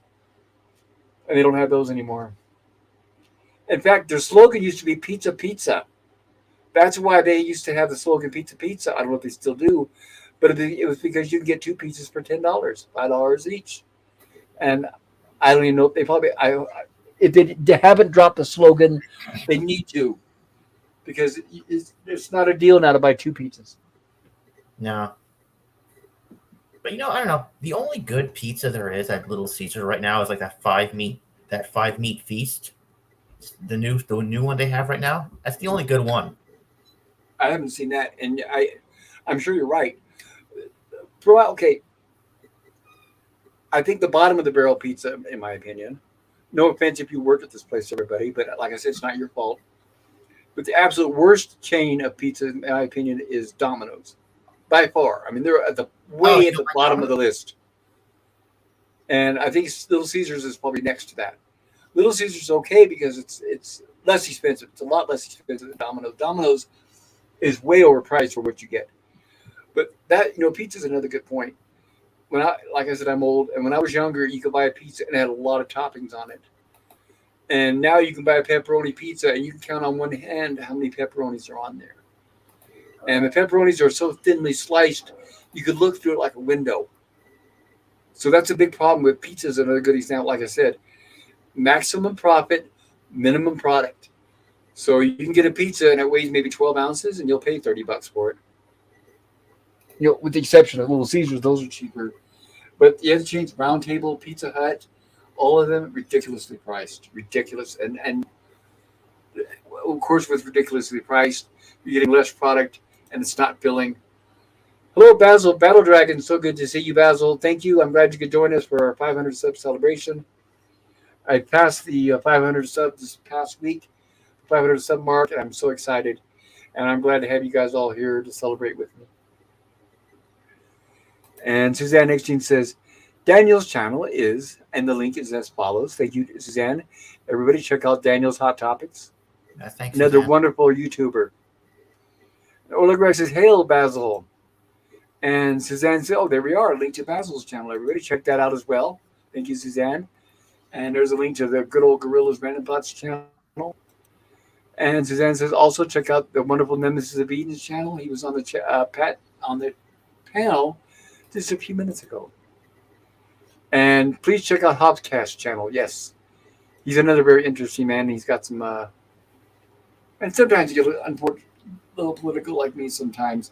But if it's any saving grace, and if this helps, I do avoid politics altogether on my other streams, the reviews, Lost of Space and Sci-Fi and Gilligan's Island. I definitely no politics on those, but this is open topic. But I know they say don't talk about politics or religion, so I don't want to offend anybody. So I apologize. If you want me to shut up about politics, just say so. I won't get upset. And Gorillas Rampart says, Pop, if the servers' tips don't add up to the minimum wage, then the business must meet up their wages to match or exceed minimum wage. Not in California. I know it varies by state, Gorilla, but in California, if they don't make enough to match to what minimum wages, the restaurants do not have to compensate and make up the difference. That I'm absolutely sure of. I worked in the restaurant industry before, and I have friends who still do. If you make more with over minimum wage with tips, beautiful, wonderful, good for you. If you don't, you're screwed. And in a lot of them, I'm sure you guys heard where they have to share their tips. So you'll have a waiter or waitress says, "Oh, I got good tips tonight. I got $50 for the tips," but they have to share them with other people in the restaurant, which drags that down. And I can understand it's a mom and pop restaurant and they're barely struggling and getting by, but not these national chains that make billions of dollars every year. Because we all know, like I mentioned earlier, with grocery stores, Walmart, restaurants, anything in the service industry like that, the most money, a lot of their profit is on labor. And the more they can save on labor, the less employees that are working each time, that's what their goal is for. And that's why when you go to the grocery store and you say, wow, there's 12 registers, but only 2 of them are open. And there's 2 lines of people, and each line has 50 people waiting in it. I wonder why it's like that. Well, number 1, people don't complain. And number 2 is because they want to save on labor, which is a shame.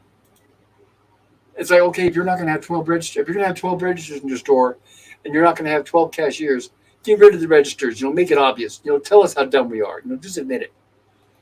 But that's my opinion, guys. And Gorillas Random says, not exactly true, Pop. Look at Trump. He had media against him and he underspent. Yes, well, you got to remember, the media was against him because the media is liberal and Democrat. So he had a political party going against him. And when it comes to the rich people who rule the world, we got to remember now, they are Democrats and Republicans. They're both sides of the same coin. So you may think, like anybody, I watch C-SPAN and the congressional hearings, and you might think, "Oh, yeah, that person's really standing up for us." No, they don't, because if they were, things would not be in the condition they are now.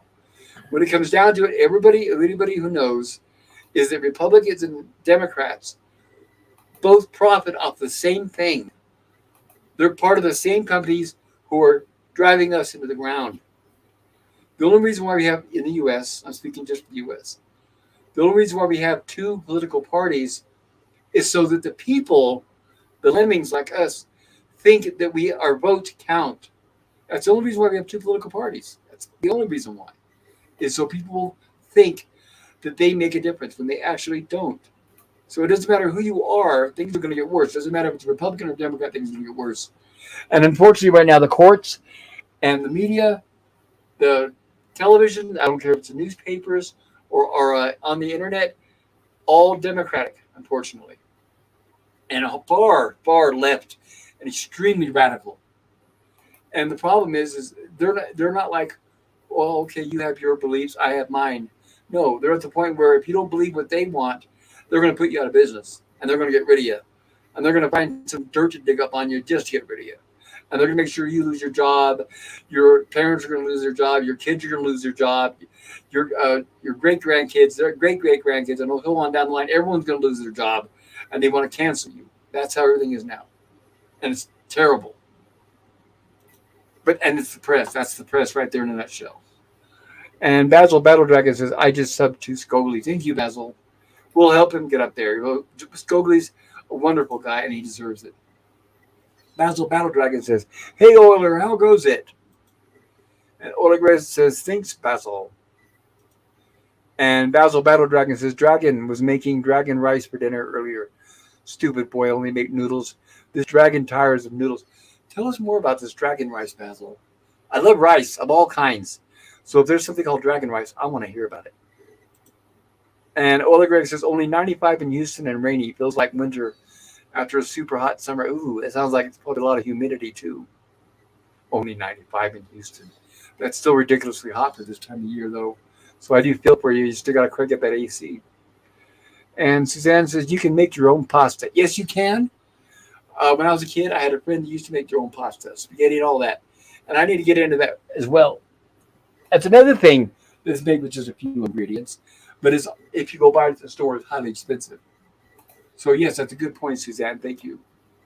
And plus, if you make your own pasta, you can make it any shape you want. You can make it as thinner as you want, as thick as you want. Right. Ramen noodles. Pasta is the best. Absolutely. And once again, it doesn't have all the ingredients, the preservatives, the chemicals, the additives, the filler, and so on and so on and so on. And Ola Greg says, "More spices, basil, or at least some sauce." Right, exactly. There's never enough spices or sauce. And Suzanne says, "Pop, do you have any farmers near you?" When I was in California, I'm originally from the Central Valley, where we grew I think it was like a quarter of the world's food, an eighth of the world's food. But unfortunately, politicians took away a lot of the farmland from the farmers. It was terrible. So that's another reason why we're paying more for food now, is because the farmers are losing their land left and right. So not only are we getting less fruits, vegetables, rice, grains, but they're also shutting down like meat producing farms. So that's why we're paying a lot more now for beef, pork, and things like that. Because according to the cult climate change activists, climate change is going to kill us all tomorrow, and we have to get rid of all the cows and the pigs, the chickens, and we need to start eating bugs. But guess what? The people who are making all these rules are people like Bill Gates, who just bought up he now is the largest landowner in the world, and he wants us to start eating bugs. Well, he sits behind a big fancy table. He's a billionaire, and he eats steak and all that other good stuff. But yeah, let's save all the good food for them, and we'll eat bugs. Yeah, it makes a lot of sense. And Basil Battle Dragon says, "Daniel, I remember when Hungry Man frozen dinners were $2.50 each. Sloppy Joe Biden is to blame for all the bullshit, high prices." Well, yes and no. I do agree with Basil, yes, on that. But you got to remember now, as we all know, Joe Biden does not know what's going on. He has no clue. He has 100% Alzheimer's and dementia. He has no idea what's going on. It's the Democratic Party that runs the country. It's They the were people behind. $2.50. What's that? I don't remember that. Maybe they were. Maybe I'm not remembering properly. But yeah, that was awesome. Oh, I'm sorry. Remember what?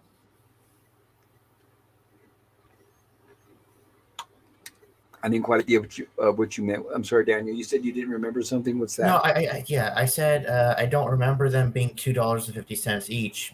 Maybe they were. I just probably don't remember it. If they were, that's awesome. Suzanne, like myself, is a little older, so that's understandable, Daniel. But yes, there was a point, Daniel, and once again, I'm going to date myself. But Daniel, I was talking about Milky Way chocolate. Like there's Milky Way, there's Snickers, Three Musketeers, so on. I remember when they were 50 cents. And I remember when they were about 4 times the size they are now. And Halloween. You guys remember Halloween when they sell those like little Snickers, little Milky Ways and all those? Yeah. Those used to be called king size, believe it or not. But now you can pay $3 or $4 for like a larger Milky Way bar. I mean, it's not really big. And now that's called king size. And those little ones they have in Halloween are now called fun size.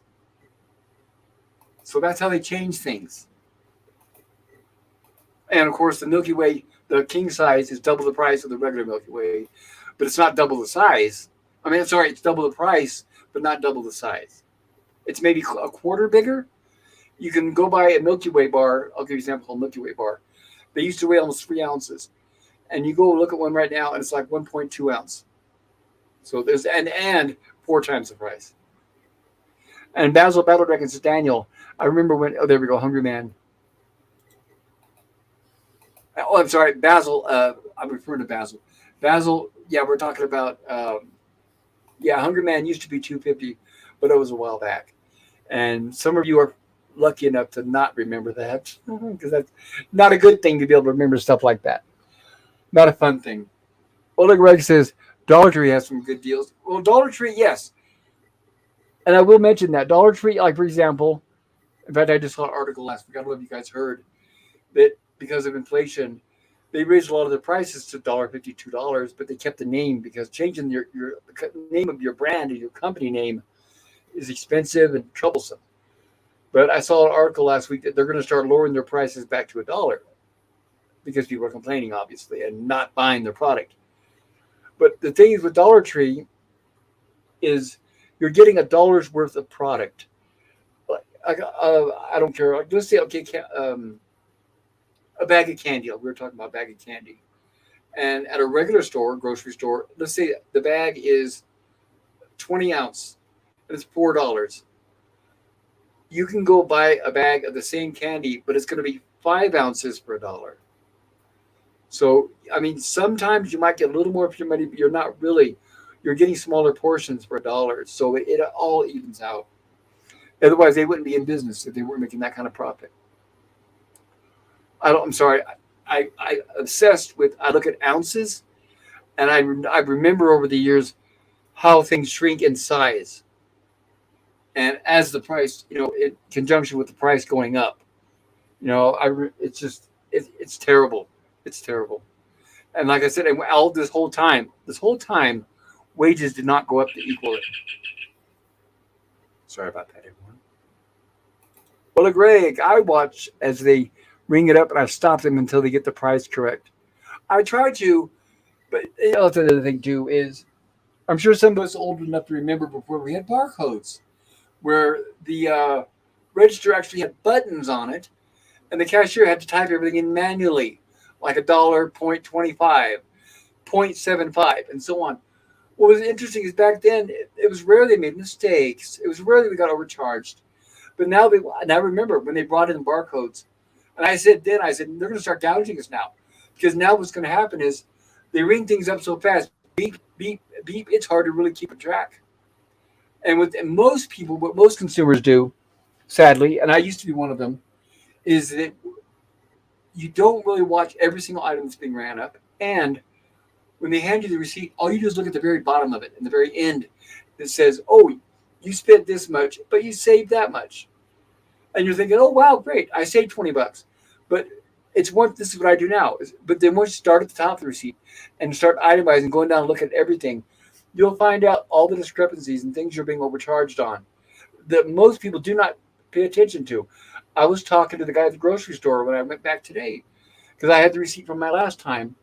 And I said, look, I go, you guys overcharged me on this and this. I mean, there was several items, like I said, it came up to $35 total.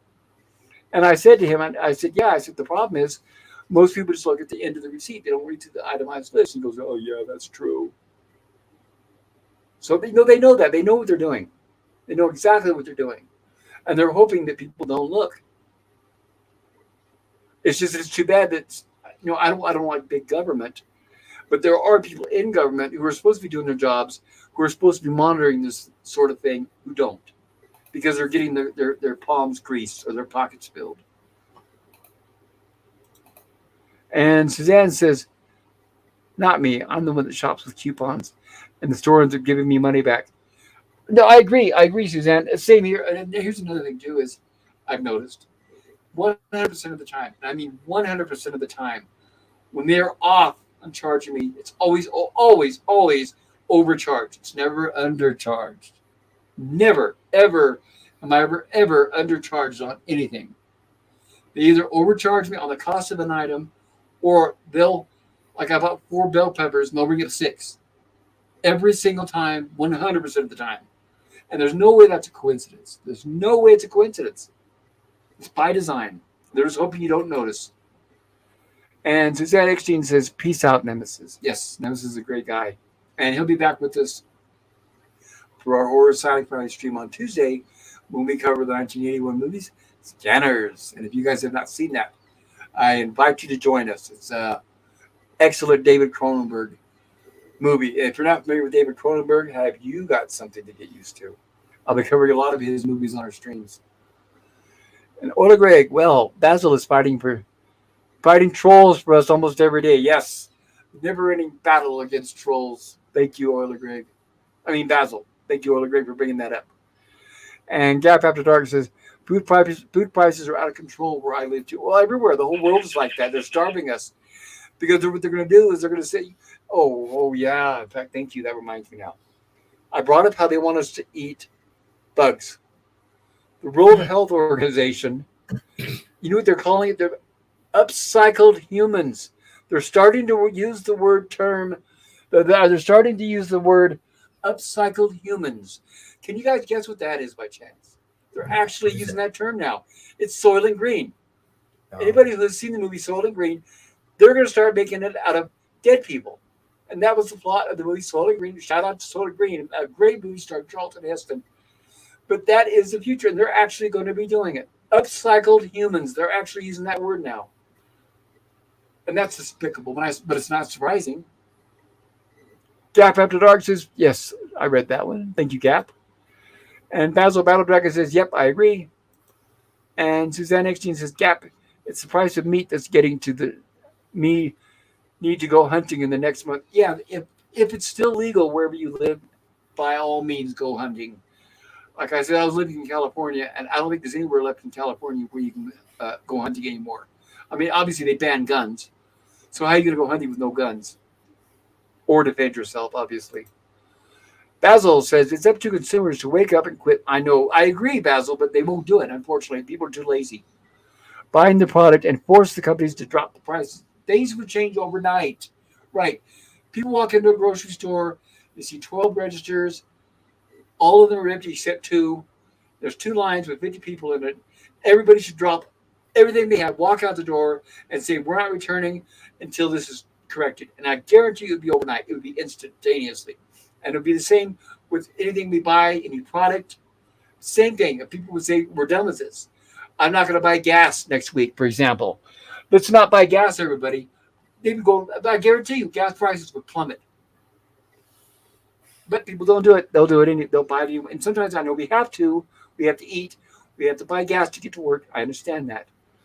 And they know that. And they got us by the throat. They know that. That's the problem. But that's another thing, too. That's another reason why we have Democrats and Republicans, is you want to keep the people divided. You don't want the people to unite. Think about that. If everybody united, there would be almost no crime. We wouldn't see all the smash and grabs, the robberies, the burglaries, everything we see now. You wouldn't have any of that. And once people united, they would realize, wait a minute, we're not the enemy. It's not the Democrat over there that's my enemy. It's not the Republican that's my enemy. No, it's the people upstairs that are our enemy. It's us against them, not us against each other. Because as the old saying goes, and it's very successful, and it's been around for eons, and that is divide and conquer. It's divide and conquer. And that's why it is the way it is. That's why we have two political parties. That's the only reason why we do. It's like a football game. The reason why people go to a football game is they're rooting for one team or the other.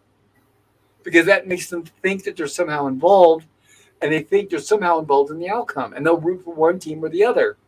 It's the same thing with politics. When either way, you're going to go to a football game, and it's going to be the same outcome. It doesn't matter. Football wins. Basil Battle Dragon, it's up to consumer. There we go. I read that one. Sorry, guys. Sometimes I repeat myself. But I want to make sure to address, not only do I read the comments, but I try to address them too. Basil Battle Dragon says people need to stop shopping at Kroger and Walmart. Oh, God. Yeah. It's interesting you mentioned two of the worst ones, right? That will force the scum to hire cashiers. But people won't do it. In fact, I was reading an article that we're getting more and more self-checkout lanes because they realize people are using them. They can sucker people into it. They don't have to pay you to bring up your own stuff. And people, obviously, there's a lot of people who are not experienced cashiers. So as we've all been hearing, is Walmart is making you get into a self-checkout lane, and then when you make a mistake, they're arresting you.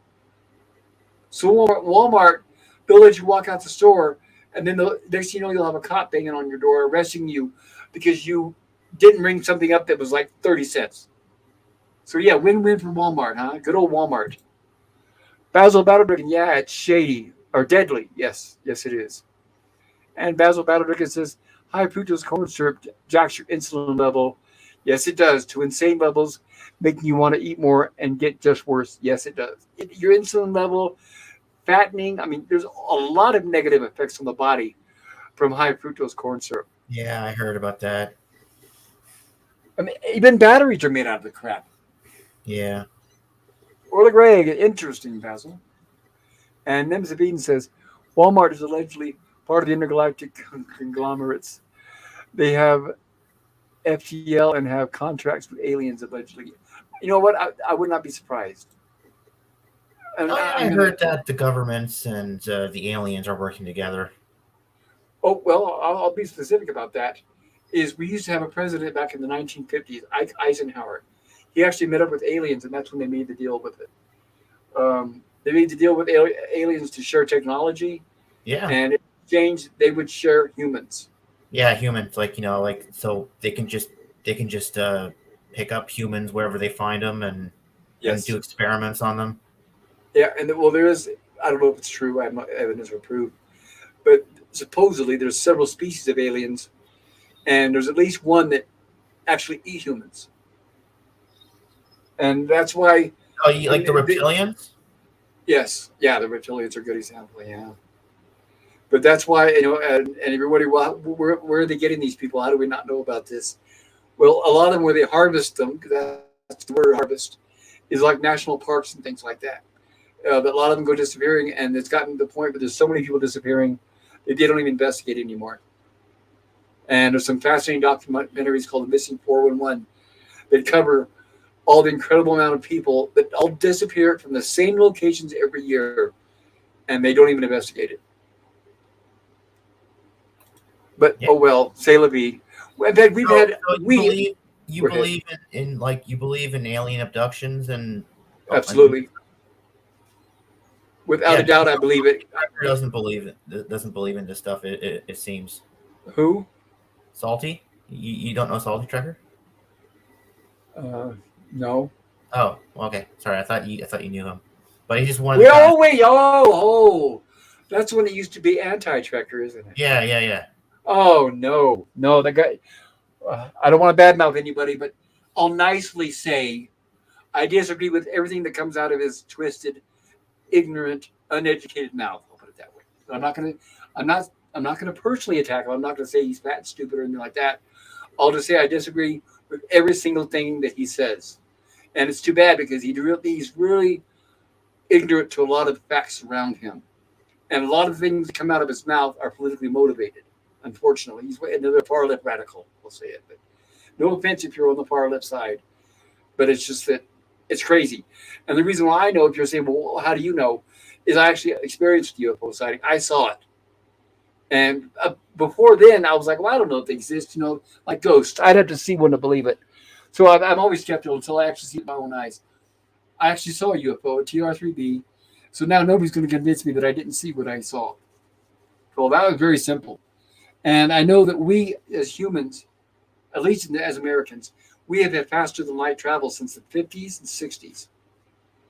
NASA is nothing but a bunch of lies. It's a public puppet show to put on for us to make it look like we're trying to get out into space when we are eons beyond what NASA is showing us. Yeah, NASA absolutely. NASA stands for never a straight answer, because we will never get the truth out of NASA. Absolutely not. It's Like a I dog heard, and pony show. Go like ahead. I was watching these videos where like they were saying like the elite have technology that's like 60 to 70 years ahead of the general sector, the public, Yes. and they're already colonizing planets in our solar system. Yes. And we were just we the public sector just has only barely gone to the moon. Well, funny you mentioned that to Daniel. I agree. But I'm not really sure of that, because what I thought was interesting is we supposedly went to the moon in the 1960s with vacuum tubes. And not only that, but the aircraft that go up into space was a lot heavier then, which is it. Well, anyway, funny how we don't have that technology anymore. We lost all the records. NASA erased everything of how they did what they did for some coincidence. So now the only reason why we are reaching out into space now is because private companies are doing it. So NASA is like, we took 2 steps forward. Supposedly we went to the moon. Supposedly, if that's true, I'm not totally convinced. I know we made it to the moon because I know there's the flag up there. I know we have the lunar lander and all that crap. But what we saw on TV, I don't know if that's what really happened. I think there was 2 separate things. I think what they put on for us, the public, was just a show for the public. But there's a lot more going on with the moon trips than what they ever told us. A lot more going on. Oh yeah, absolutely. There's recordings of the astronauts, of course, not released to the public, but I've listened to them, like Jim Lovell and some of the original astronauts saying that yes, there's aliens up there on the edge of the crater looking right at us, watching us. And NASA told them that obviously they had 2 different channels, radio channels, and one of them was the public could listen to, the media, shortwave radio, all that could listen to it. And they were told that anytime if you guys see aliens or anything like that, use the other channel. And that was a direct link to mission control and all that. And they said to use the code word Santa Claus. Don't say alien or UFO or that kind of stuff. So the astronauts on that other channel, and there are the recordings, they do exist, where they say, Houston, we see Santa Claus. And they're up on the edge of the crater looking down at us. And they have very big ships. So I don't trust anything NASA says. It's a waste of money. That's another thing that I don't think we should be funding it, because if you're going to keep lying to us decade after decade and just taking money out of our pockets, forget it. Suzanne X says, Pop, if you have a microwave, melt 2 tablespoons of butter, add a bag of marshmallows, and then in the melted butter microwave, till melted, add 2 cups white chocolate chips and melt them at 2 cups. Oh, that sounds delicious. Hey, do you think Fattening, it's yummy, but possible? delicious. Go Do you ahead. think do you think it's possible Gene Roddenberry got the idea from Star Trek from what's happening, like No, from all the stuff that's happening, like no, people like he Gene knew Roddenberry, something, he knew this that we didn't know, right? Gene Roddenberry didn't come up with Star Trek. Oh, he didn't? Oh, no, not at all. If you ever take a look at my channel, I have a video called "Who's the Real Father of Star Trek?" And Gene Roddenberry, shoot me now, everybody. I know I'm going to have arrows in my back tonight for bringing this up, because I know it's a sore spot. But Gene Roddenberry stole Star Trek from somebody else. A guy named Ib Melchior approached Gene Roddenberry with the idea of Star Trek. The difference was he wasn't as prolific and as big in Hollywood. He was, but he it was called Star Trek, and he brought it to Gene Roddenberry. And Gene Roddenberry, in fact, it was just the same. I was on Gorilla's Random Thoughts stream earlier, and it was the same thing that Michael J. Straczynski from Babylon 5 said that would happen. Is that he said that Deep Space Nine stole from Babylon 5. I don't know if that's true. I don't know if that's true. But if Melchior approached Gene Roddenberry and said, "Hey, I got this idea for a show called Star Trek," Gene Roddenberry says, "No, no," he told him all about it, and you can look it up. And I did all the research. It's in my video, and I put two timelines side by side of what Gene Roddenberry, what he worked on, built up to Star Trek, and then what Ib Melchior worked on up to Star Trek. So if you look at everything Gene Roddenberry did, he used to be a cop. And after he was a cop, all he wrote was westerns on TV show and detective dramas. That's all he knew. All he knew. And that was throughout the 50s and early 60s. At the same time, in the timeline, at the exact same time, Ib Melchior was making sci-fi movies about people in space, spaceships, crews in space, monsters, aliens, all that kind of stuff. Oh, and Ib Melchior also came up with the Transporter before Star Trek. Anyway, and all that's in my video. So, right about 1964, 65, Ib Melchior approached Gene Roddenberry and said, "Hey, I have this idea for a show called Star Trek. And, here's my idea. There's a crew that goes around here and does blah, blah, blah." And Gene Roddenberry told him, "Oh, nobody's going to want that. Get out of here." And Gene Roddenberry immediately, and I mean immediately, went straight to Desi Lou and said, "I have this wonderful idea for a show called Star Trek." And like I said, I'm not just saying that off the top of my head. I did the research. Check out the video. And then over the years, Ib Melchior, the guy who originally did come up with Star Trek, I have a clip of the interview where they asked him, they said, "Well, why did you let that happen? Why did you let Gene Roddenberry get away with it?" And he said, "Well, I had no choice. He was a lot more famous in Hollywood. I was a struggling writer. And if you try to speak up, they will blacklist you. So when he stole Star Trek from me, there was nothing I could do." And I have a clip of that interview in that video. So I highly recommend everybody out there check it. I'm not saying I hate Gene Roddenberry. No offense to Gene Roddenberry lovers.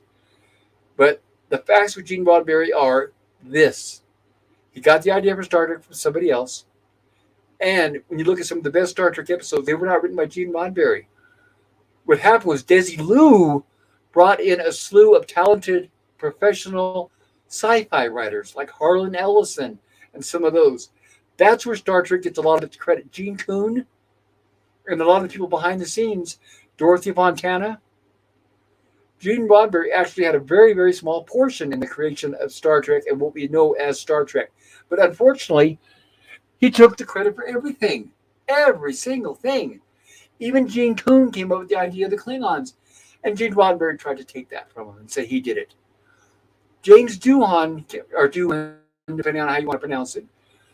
By the way, I used to go to Star Trek conventions all the time. I've met all the original casts and some of the TNG cast. And I met Jimmy Doohan twice.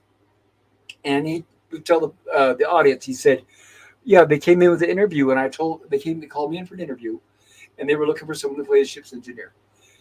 And they said, "Okay," he auditioned. And Jimmy Doohan said, "By the way, I also do dialects and voices. I can do Italian, I can do Mexican, I can do Scottish, I can do English." And they said, "Okay, try a few of them. Let's see how it sounds." And Jimmy Doohan went through different ones, and then he did the Scottish one. And they thought, "Oh, that sounds interesting." And then Jimmy Doohan said, he goes, "Well, yeah, if you're going to have a ship's engineer, they might as well be Scottish. They make the best ship's engineers." And Jimmy Doohan said that at the conventions. Lo and behold, I ended up going to a convention with Gene Roddenberry. Exact same words out of his mouth. "Yeah, it was my idea. Yeah, I told Jimmy Doohan, I want you to be a Scot. Scott's the best engineer." It was like verbatim. And by the way, where do I get a lot of my proof is I have the books on Star Trek. I do a TOS review with Jill, and I drew to Jill every Tuesday where we cover TOS. And I've got the books by the original people who worked on Star Trek, Joseph Pevney and Gene Coon and some of them. And the whole book is full of Gene Roddenberry kicking and stealing the ideas from people. And in fact, his excuse every single time what Gene Roddenberry would do is and people would say, "Oh, a transporter, really? That's a fantastic idea. Where'd you come up with that?" "Oh, a cousin in Iowa told me that." Every single time, that's what Gene Roddenberry would do. "Oh, a cousin or a friend or somebody told me about that." Yeah, it's like, sorry, everybody. I hate to burst your bubble, like I said. I'm sure I'm going to probably lose a lot of subs over this. But I believe me, I lived most of my life thinking that Star Trek was Gene Roddenberry and Gene Roddenberry was Star Trek. And it wasn't until I started looking into details to find out that's not true.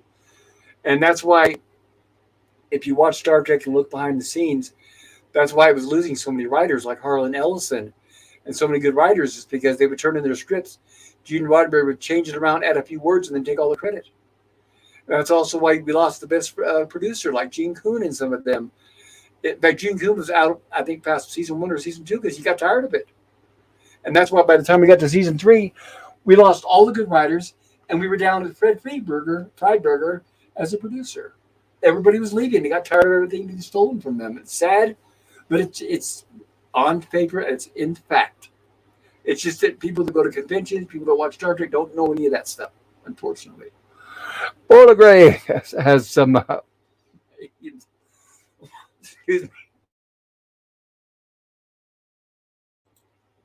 I had to cough there. Talking too much. So I get carried away, everybody. Orla Gray says aliens. And Suzanne Epstein says, up jubes, add mix. Jubes. Add mix, add 1 cup of icing, sugar, mix. Put on wax paper, fridge for 1 hour, done, and roll in a icing, sugar, enjoy. You know, I don't know if it's the mint or the jubes or the sugar, but like I said, it makes my mouth salivate, makes me hungry. I could probably eat sweets and stuff like that all day long, but of course, that my sugar level would go through the roof. That's one thing I've been blessed about, is I've never been a diabetic. I've never been diagnosed with diabetes, so I've been very lucky for that, because that's a terrible thing to have, and I've known people who do, and it's horrible. Basil Battle Dragon says, make homemade cream cheese. Use a cheesecloth and pour a large container of yogurt, specifically Greek yogurt, in the cloth. Pull it to side and tie into your sink faucet overnight. Wait. Tie onto your sink faucet overnight. That's interesting, Basil. I did not know that. So it doesn't have to be refrigerated, Basil, I guess. It can be okay at room temperature. How long ago did you put that in there? 45 minutes ago. I'm really behind in the chat. I'm sorry, everybody. I'll get caught up. This is what happens when I don't have my buddy Gorilla on here helping me. He always keeps me on point and on the chats. Gap After Dark says, yum, Suzanne. Yes, I agree. Suzanne says, I think I'm going to start a YouTube channel or just recipes for folks on a budget. That's a good idea, Suzanne, especially if you do a cooking channel. There's a lot of them that I'm sub to, and they're very popular. I mean, they get a lot of views. I always wanted to do one as well. I just don't have, I'm a good cook. I can cook a variety of things, and I can make food that tastes good, but I don't have any professional experience. But my roommate, another fellow YouTuber named Mr. CCDB, has actually been to culinary school. So, and he does have a cooking channel.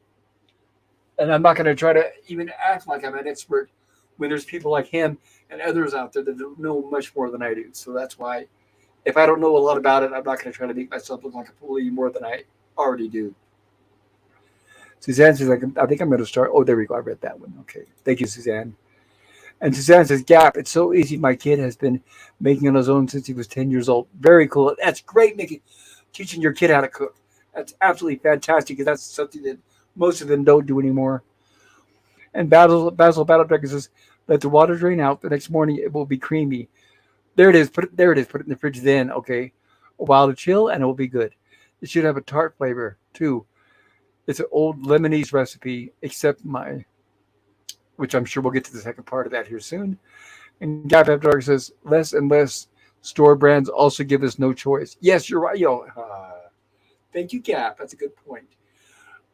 Used to be, like I said, once again, I'm old, but not too long ago, for example, when you go to a store, they had a candy aisle, and there would be 50 different kinds of candy bars.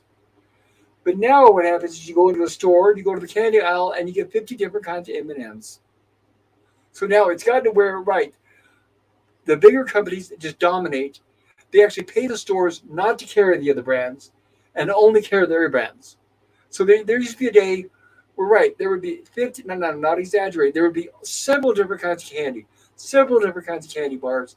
And then at the bottom row would be what they used to call penny candy, which ended up being nickel candy, and then dime candy. And then they got rid of it altogether. But it's a shame, yes. Less brands. Well, great, because it's good idea, Suzanne. And Basil Battle Drinker says, Mom made her own yogurt. It was great. I put it in rice and vermicelli, stuffed grape leaves. Yeah, babe, that sounds interesting. I've never had that before. That does sound delicious. And Suzanne says, Basil, my Ukraine aunt calls them uglies, LOL, wrapped in beet leaves. Now that I had not heard of. Thank you, Suzanne. And Basil Battle Dragon says, it's definitely different. Yes, it does sound like it, but I'm willing to try it. I mean, it sounds delicious. And Suzanne says, hopefully I can get Phantom to help me start up a channel. Right, and I can, if there's any advice I can help with, like I said, I'm not an expert in a lot of things, but I know how to get a basic channel up and running, and I know how to operate a camera. I can maybe give you hints there if you need it. And Battle Dragon says, hey, Pop, bologna doesn't even taste the same anymore. It's junk. Yes, that's another good point. Basil, I don't know if you remember, but do you remember the day when bologna was dark colored? It was like brown/red. Now it's white. Can you guys guess? More fat, less meat. More scraps, less meat. More profit. It's like, oh. But yeah, bologna, it's almost white now because it's almost all fat. It's garbage. And like I said, I looked at it today. It was like the cheapest, lightest colored bologna was like $3.50 a package. And it went up from there. I mean, and that's bologna. I mean, that's stuff that used to be Depression era food. And Suzanne says, Basil, rolls of bread dough wrapped in beet leaves with a white sauce over the top is good. It does sound delicious. Wow. Now I'm starting to think, what am I going to have for dinner tonight? I can't wait. Basil Battle Dragon says, anybody ever had authentic Italian fig cookies? Oh, it's so good. No, I have to honestly say, it's funny you mentioned that because Fig Newtons are my favorite cookie from the store. I love Fig Newtons. So homemade, I would absolutely go for any day. They've got to be 100 times better. And Suzanne Nixon says, Basil, oh my God, yes, to die for. And Nemesis Eden says, LOL, Basil Battle Dragon. Basil Battle Dragon, talking about eating Mars and the Milky Way like he is some sort of eldritch beast. Yes, yes, Nemesis. Basil Battle Dragon says, dragons love Little Caesar pizza. You know, it's weird, but I can go to Dollarama and I can eat a bunch of chocolate bars because they're cheap, like 88 cents each. I can get a Mars, I can get a Milky Way, I can get a Crunch if I can find it. And I'm fine. I come home, I'm fine. What's the name of that store? Add to that, I could also get myself a number 3 meal at Wendy's, and I'm fine. It takes a little bit for me to hit the spot, so I eat a lot. You know, especially my depression. You know, it makes me hungry. Well, right, I understand that, but you're also more familiar and used to what you're getting. The modern day product and the modern day prices, you're a little more used to it because you're a little younger than us. But like Wendy's is a good example. When you look at the biggest hamburger chains out there, McDonald's, Burger King, I don't know, Carl's Jr., Wendy's, and you look at the Wendy's burgers, they're actually the smallest out of all of them, and they're the most expensive. So you're getting actually less for your money when you go to Wendy's. And the reason why, because Wendy's claims, it's fresh beef, it's never frozen. So that's their reasoning behind the whole situation. Yeah, I used to work at Wendy's, by the way. I did a lot of different fast food stuff when I was younger. And that's when you start to see things behind the scene, you start to realize it's like, oh my God, they're making, especially McDonald's, my God. Every McDonald's store, every hour makes thousands of dollars. I'm not kidding. And there you have all the workers, you're busting their butts, struggling to get minimum wage. And it's true and it's heartbreaking. But when it comes to products, it's like, yeah, if it's filling and if you get your money's worth, and if you're happy, that's fine. But for me, like I mentioned, candy bars, I haven't bought one in years because there was a point where I said, I'm not going to do it anymore. I'm not going to spend $2 on a candy bar that is like a fraction of the size of what they used to be. I just won't do it. Suzanne Xjean says, Basil, my 14-year-old boy, eats two large pepperoni pizzas by himself. LOL. I get one slap. That sounds delicious, but watch the waistline. That sounds And nice. I wish I could do that still.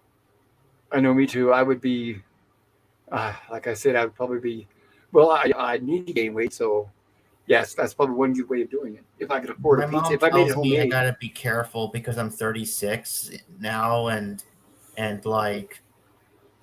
she told me like 30s are like where like cancer and heart disease and heart attacks come in. So I'm like, oh crap. So I gotta Well, be careful now. yeah, right. She's right. But another thing too is as you older you get, like 30s, for example, that's kind of the tipping point where your body, the metabolism isn't what it used to be. Like there's a lot of people who are when they grow up and there's sorry for using like too much, but there's a lot of people when they grow up and they're skinny like a rail. But when you get to the 30s, your metabolism changes, and you'll start gaining more weight and not burning it as fast. And the older you get, the harder it is to lose weight. So by the time you get in your 30s and 40s and 50s, it's almost impossible. The older you get, you have to work out twice as much, three times as much, and then eat less and less and less, just to keep your body down to a fairly healthy and manageable size. And cancer, a lot of people, the reason why people have a lot, I believe I have cancer now. The only reason why cancer exists is because you're getting it from the products you consume. There's been a cure for cancer for many decades, but they're not going to cure it because they're making a lot of money from the treatment. And they've got to where the last disease that was cured was polio in the 1960s. So it got to where they weren't making money anymore because everything had been cured. So it got to the point where they said, "Well, we've got to make diseases. We need to create diseases inside the labs." So now we have more cancer. Now we have HIV. Now we have COVID. All that's a lot of that came from a lab, not from natural products. And even autism. Autism is higher now, increasingly gets higher every single year. The numbers are getting higher and higher and higher. And how do we know this? Because there was a study they did where they checked with the Amish. You guys know who they are. They're the people that grow their own food. They don't go to the grocery stores. They don't get shots. They don't get injections. They don't get none of that stuff. So guess what? They don't have cancer. They don't have autism. They don't have a lot of they don't have HIV. They don't have anything that we have that we're being told to consume. They don't have any of that. I wonder why. What do you think, huh? I wonder what could be the possible connection, It's probably what they put in our food. or what they inject us with. I know YouTube doesn't like us saying that, but you know what? I don't care. I haven't said anything offensive, and I'm either right and the entitlement to my own beliefs. But we all know how COVID got around or came about, and same with HIV, and the same with the avian flu and Ebola and all this other stuff. All man-made in a laboratory. That is definitely what happened. It suddenly appeared out of thin air.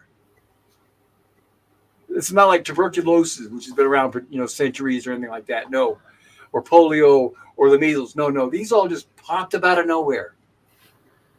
Suzanne Xjean says, "Folks, I got sick and got to wait behind on bills. I need some help. No, I'm not on welfare or any other government program." You don't have to apologize, Suzanne. And thank you for posting that link, everybody. Suzanne has a give and go. It's kind of like GoFundMe, where she needs a little bit of help around the house. She's a single grandparent raising her grandson. And if you can, if you're able to, please check out the link and help where you can. She's a wonderful person and very deserving of it. And I understand it, and I can identify with it because I had to ask for help not too long ago. I was down and out, and I was almost homeless.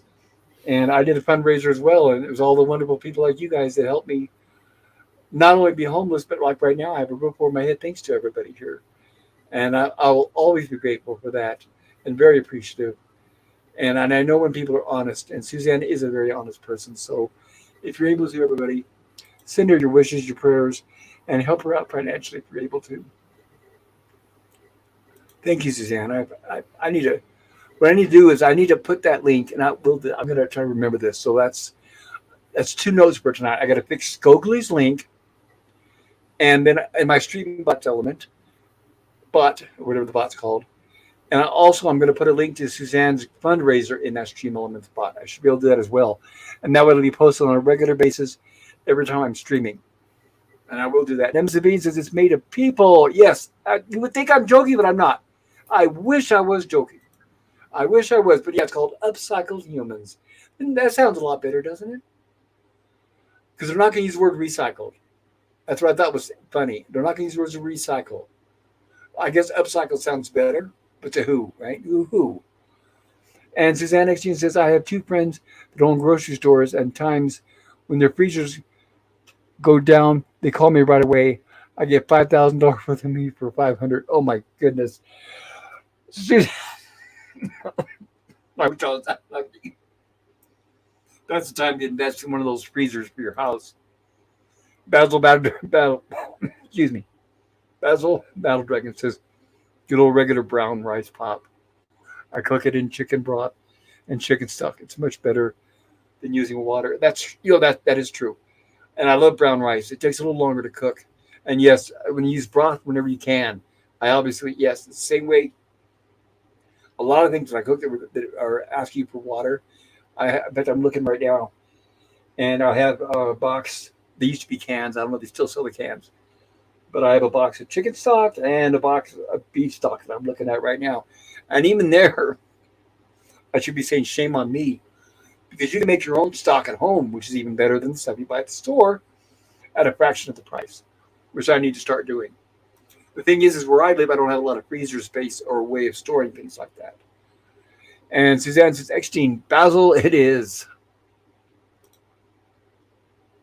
There we go. And Basil Battle Dragon says, brown rice is healthier for you and has more flavor than white rice. Yes, I completely agree. It is. It's delicious. And if you can buy it in bulk, like not in a box or a package, some grocery stores, they sell in bulk, a lot better deal for the price. And Nemesis Bean says, Scanners was awesome. Hope to see you all on Tuesday's horror sci-fi stream. All right, Nemesis Bean, yes, say yes. I'm excited. Yes. And I hope everybody enjoys it. I think they will. If you're a fan of horror sci-fi, I think you're going to enjoy it if you haven't seen it. And Basil Battle Dragon says the answer is 2 options. And there you are. Please visit my good friend Gorilla's Man and Thoughts channel. Basil Battle Dragon says 1, get rid of Joe Biden by whatever legal means necessary. Well, it doesn't matter, because he could drop dead tomorrow. I'm not saying I wish dead on him, everybody. Please don't misunderstand. But he, like I said, he's not running anything. He could drop dead tomorrow. You're going to get the next person's already waiting in line for the Democratic Party. What you will not see are the people who are behind the curtains pulling the strings. That's what you'll never know. So, like I said, it doesn't matter if Biden's out. They've got somebody waiting to do the same thing. And right now, one of the main contenders, unfortunately, sadly, and very frighteningly so, the next person may be Gavin Newsom from California. And he makes Joe Biden look like an angel. I'll put it that way, all right? Nemzabin says, Governor of California. I never heard of him. Well, let's just say a lot of the problems going on in California are the result of him.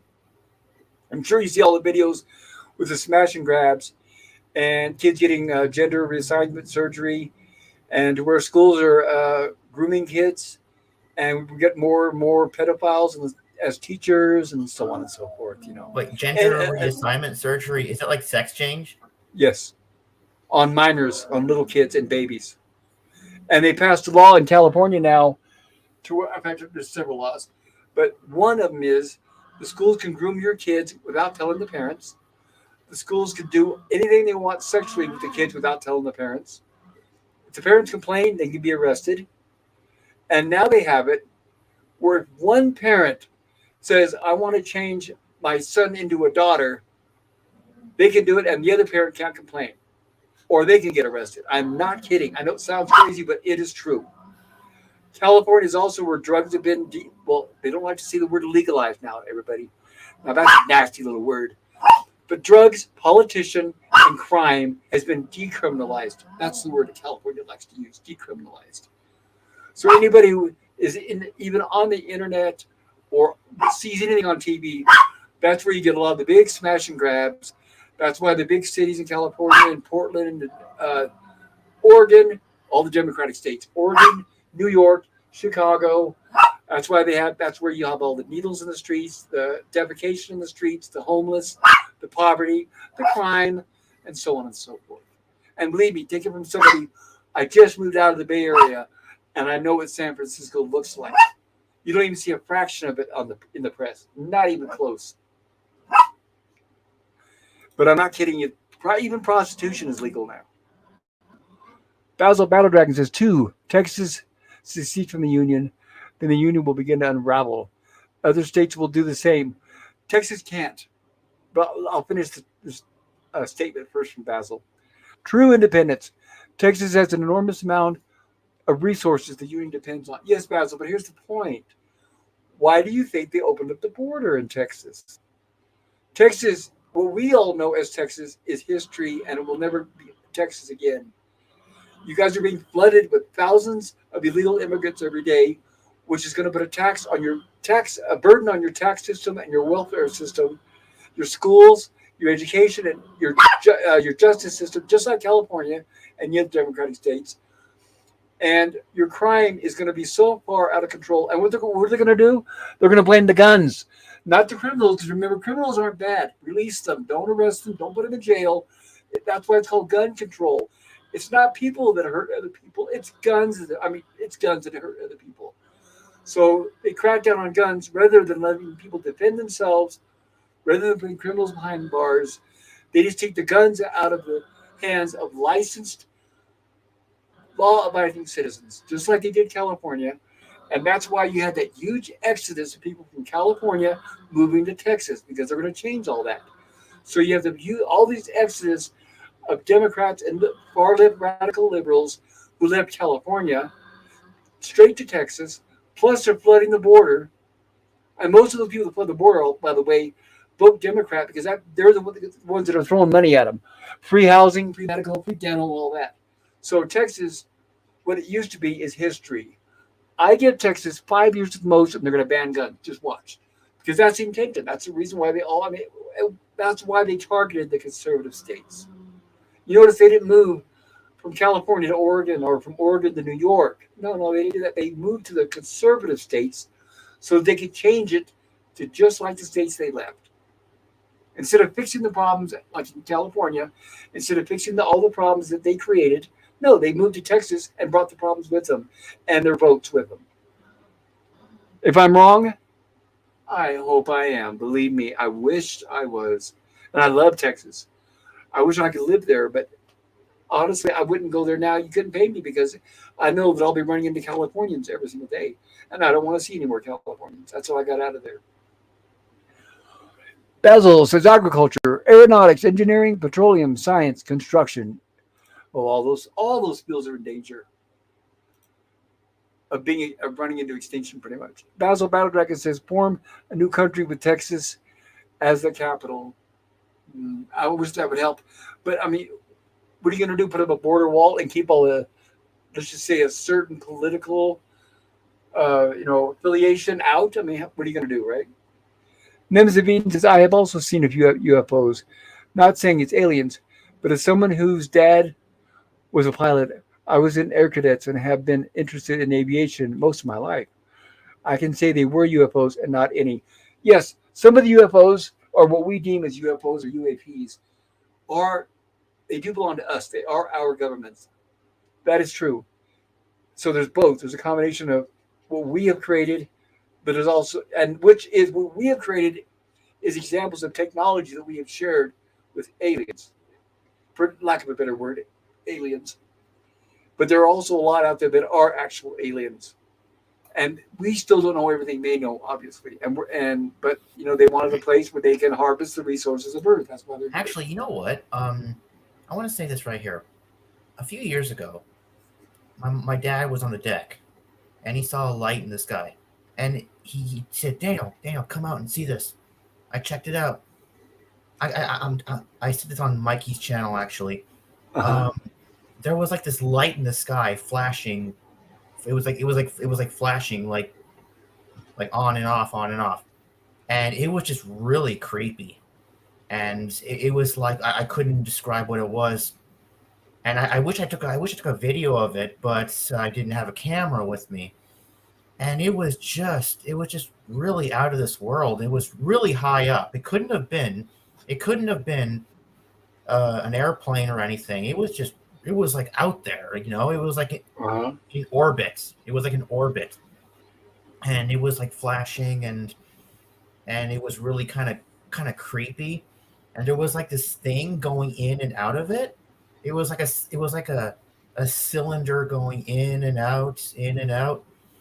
And I'm just thinking, what is this thing?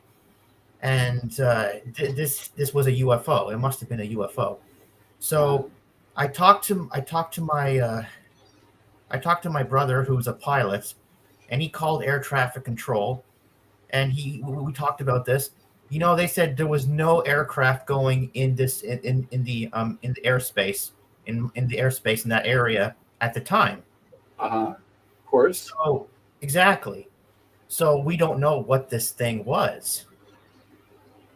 No, I totally agree. Yeah, it happens all the time. They either say, depending on who you're talking to, they either say, "Oh, we don't know what's up there. We don't have anything up there," or you have NASA and the government will say, "Oh, you're just seeing smoke flares.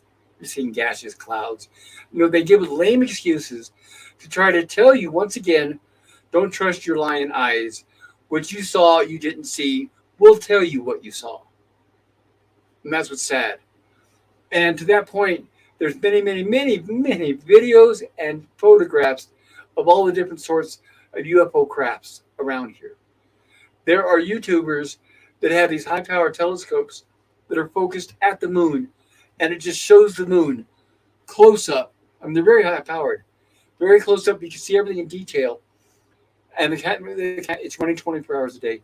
And you can just see all the ships just zipping around up there, just left and right, and they'll be zipping and they'll stop, making like a left-hand turn, going like 1,000 miles an hour, all the time. And NASA, their own cameras up on the space station, their own cameras have picked up many, many, many, many videos where you can see ships coming in and out of the atmosphere. I mean, how many little tiny, super fast moving little objects do we all know that it comes from the Earth and shoots out into space? None. But even NASA's own videos show that because they have a 24-hour channel. And what they do is they'll cut the feed. A lot of times a UFO will pop up on the feed and they'll immediately go cut it. They have people monitoring 24 hours a day. Just like the supposed moon program. They took a lot of photographs of things on the moon, then they photoshopped and blurred them over. That's another thing that's a fact. They erased the tapes and then doctored a lot of the photographs and videos. And Gorilla's Random Thought says, the flag we left there is now white from solar radiation. So now it looks like the fucking French went to the moon. Or like they say on Lost in Space, that cosmic radiation. And Nims the Bean says, Santa is actually a gray. A fat drunken one. Hello, Mikey. Mikey Sue4 says, hey, good to see you, Mikey. Daniel says, hi, Mikey. And Gorilla says, I made cottage cheese. Next time, remember to put the milk back in the fridge. I have made that mistake myself, Gorilla. In fact, I just threw some bad milk out the other day because I don't use it up fast enough. It's such a waste. Gorilla's Random Thought says, hey, Mikey. And Gorilla's Random Thought says, headed to bed soon. I understand it is getting late. I'm glad you could spend time with us tonight, Gorilla. Good to see you, friend. And I'll see you, if I don't see you sooner, I'll see you on Monday for Lost in Space. Battle Dragon says, you have to go to an old-fashioned butcher or meat store and have a butcher cut it fresh from the roll. That is exactly true, Basil. That's another good point. If you can find an old-fashioned butcher. Whenever you buy meat from a chain grocery store, I don't know if you guys are aware of this, but all the meat that's sold at the grocery stores around the United States are only owned by 4 different companies. So it doesn't matter what store you go to or what kind of meat, they're all coming from only 4 different companies. That's the problem, is we're getting less and less variety, less and less competition, and more control from the big conglomerates, and that's why the prices go higher. And we all know they manipulate prices. Daniel's Hot Topic says, "Good night, Gorilla. Have a good night." Yes, Gorilla. Drive safe tomorrow. I know, or no, tomorrow's Sunday. That's right. Gorilla's off tomorrow, so I will be checking out his stream. Basil Battle Dragon says, "Oh, Italian fig cookies are far, far better than Fig Newtons." I'm sure they are. I'm going to look at the recipe for those too. I'm trying to think. Can you buy where? If you're still around, Basil, where do you find fresh figs? Because I don't know if I've seen those at the grocery stores here, or at least here. Nemesis Bean says, "Sleep well, Gorilla." Yes, Gorilla. Nemesis Bean says, "Hey, Mikey." And Edge of Time says, "Earth has the best parts. Earth has the best parts." Nemesis Bean says, "My link also requires editing to pop." Okay, I need to. Can you, Nemesis, if you're still listening, if you're still around, or did you post this before you left? Yes, because I'm getting caught up. Nemesis, if you can still hear me, can you help me remember? Can you send me a message on Twitter that so far I need to fix Skogley's link, your link, and I need to put up a link for Suzanne's fundraiser.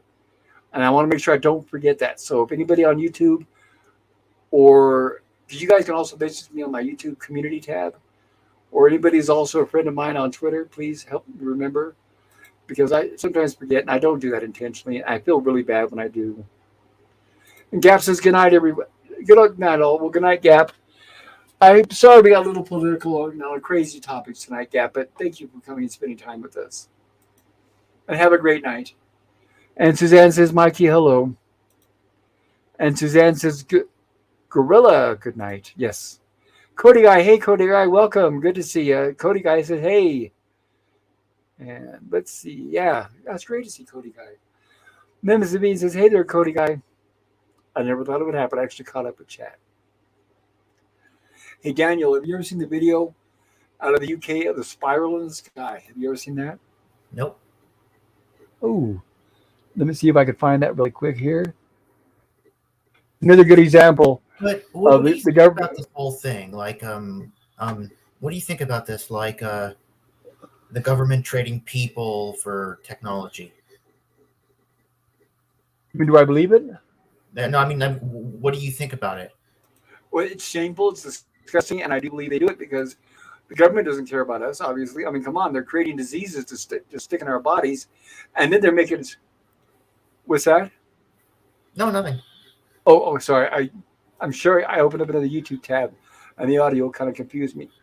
But no, they create the problem, then they force us and threaten to take away our homes, our jobs, and everything else if we don't get the jab. And then we find out people are getting the jab are dying from the jab, and more people are dying from the jab than from the so-called man-made disease. Because you got to remember, everybody, it was only 1% of a killer disease. All right, I'm going to share a link here really quick. And Daniel, this is like what we were talking about, where when something happens in the sky, the lame excuses. And this is a video that happened some time back, and I want you to see it. And I want all you guys in the chat, or if you guys are viewing this stream right now, I want you to watch what you're going to see on the screen that I'm going to share.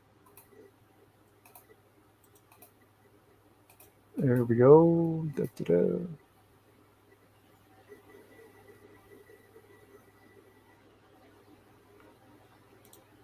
There we are. Check this out, everybody. Now I'm going to push play. And this was in the sky for a couple hours. There it is. Look at that.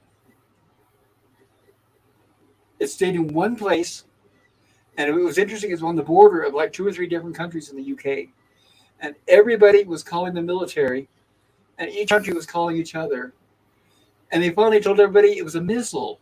Can you believe that? That's what we were told. That is a missile. And it stayed up in the sky, like I said, at least several hours, at least a couple hours, in one location. It did not move.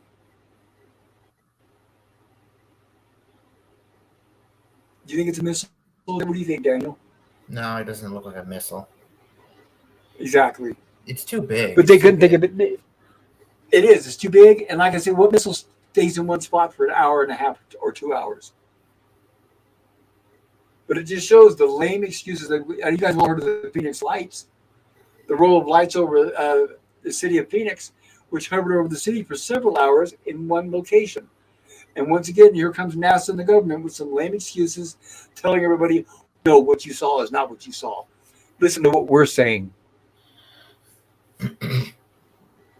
So they're not saying it's a weather balloon anymore, are they? They gave up on that excuse a long time ago. Huh. Right, they gave up at shortly after Roswell. Yeah, when they finally realized, I don't think people are falling for that one anymore. So now it's swamp gas, out of control missiles, and crazy stuff like that. And Suzanne says, peace to all. Thank you, Suzanne. Likewise to you. And Suzanne says, Cody guy, hello. And then Zavine says, send you all those links you requested via homing pigeon. Thank you, Nemesis. Thank you. I really appreciate that. You're such a good friend, Nemesis. And Nemesis Zavine says, isn't that project? I haven't heard of the term blue beam, but I'm not sure.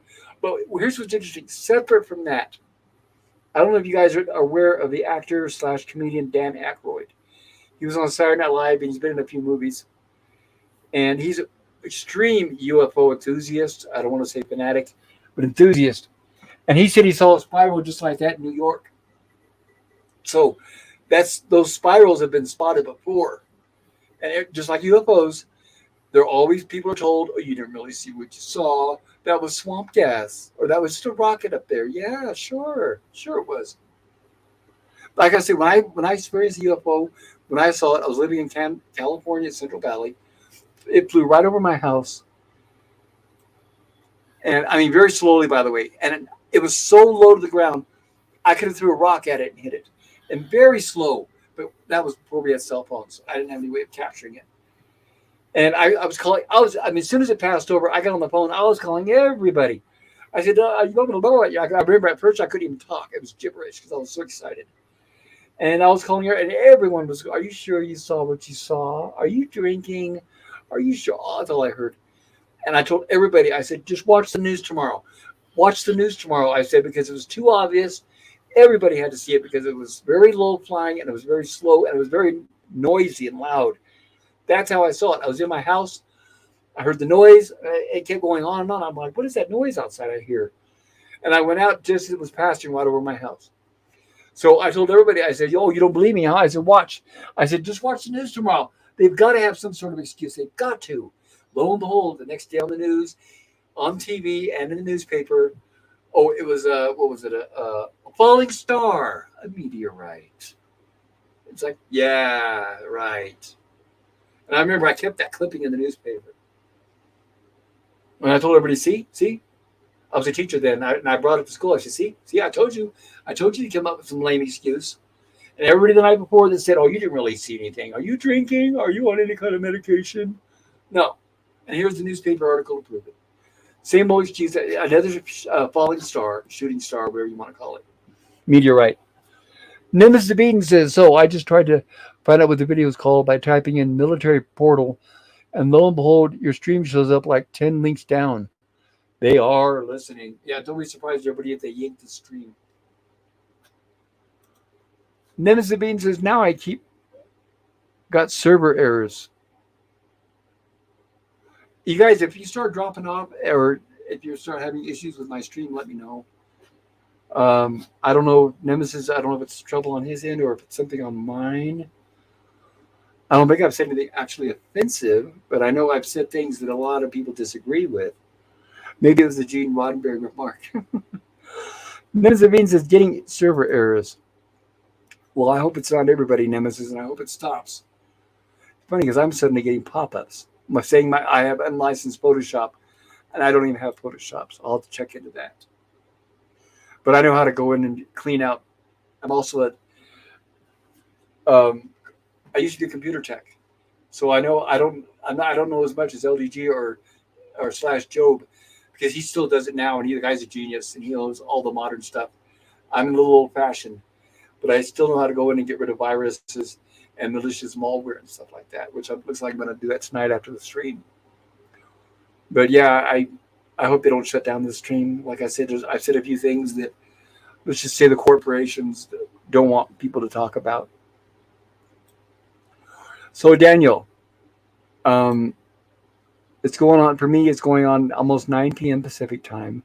Is there anything you'd like to share with us? Because I think I might be closing the stream out soon. Yeah, Is there anything you'd like it's to share with us? 11:51 p.m. here. So, yeah. Oh, nothing. I just want to say thanks for having me on. It was It was good. my pleasure. No, I was just going to say thank you for coming on When and I giving was me a someone to kid, talk to. yeah, Uh-huh. it was great. When I was a kid, I always thought that, dealings with these extraterrestrials, for technology would be a good thing. Like Yep. I was always thought, well, think about it. They could give us advanced technology. We can improve our society. We can cure diseases. Uh-huh. Oh, they You know, also just gave us, right? They also gave us things that are absolutely energy free, that don't require gas or anything like that. They give all that to us, but guess what? They make too much money from us having to pay our utility bills. They'll never share that information with us. no. Nope. Look up the Majestic 12. That was what was formed in 1958 when President Eisenhower met with them. It's called the Majestic 12. Look it up, and you'll. It's like a owl's, what do they call it? Rabbit hole, and you'll start reading a lot of what was, because basically what happened was, I'll make it quick, is Roswell was aliens. It was actually two ships that crashed, and of course they tried to cover it up by saying it was weather balloons. But that's what really brought it into the government's attention, because they actually did found the crash vehicles, found the alien bodies. Some of them were still alive, and then that's when they start doing the hush hush and covering up stuff. And that was the late 40s, Roswell, 46, 49, somewhere around there. So by the time the 1950s came around, our government knew so much about it, and like I said, by then they were already in contact with the aliens. And that's when President Eisenhower, look up him as well. That's when he actually did meet them. They met them at a military base, and they brought their ships down, and they met the President of the United States. And that's when they hashed out all the deals and everything like that. And yeah, it was called Majestic 12. Wow. But they weren't freaked out by them or anything? You don't think? They may have been at first, but it was a mutual agreement. So it's not like they start firing on each other. Yeah. Oh. But they speak English, right? Well, I'm sure they use interpreters. Not us. Obviously, we can't speak their language. But some of them, like, there are species that speak English. The Pleiadians is supposed to be another big group of UFOs, or aliens, sorry, who are watching over us. They're called the Pleiadians. They're from the Pleiadian sector. But like anybody's watched Star Trek before knows that on Star Trek they have a device called the Universal Translator. And of course, closest we have to that is Google Translate. We, the public, right now. But I'm sure the aliens have a way of translating going way back.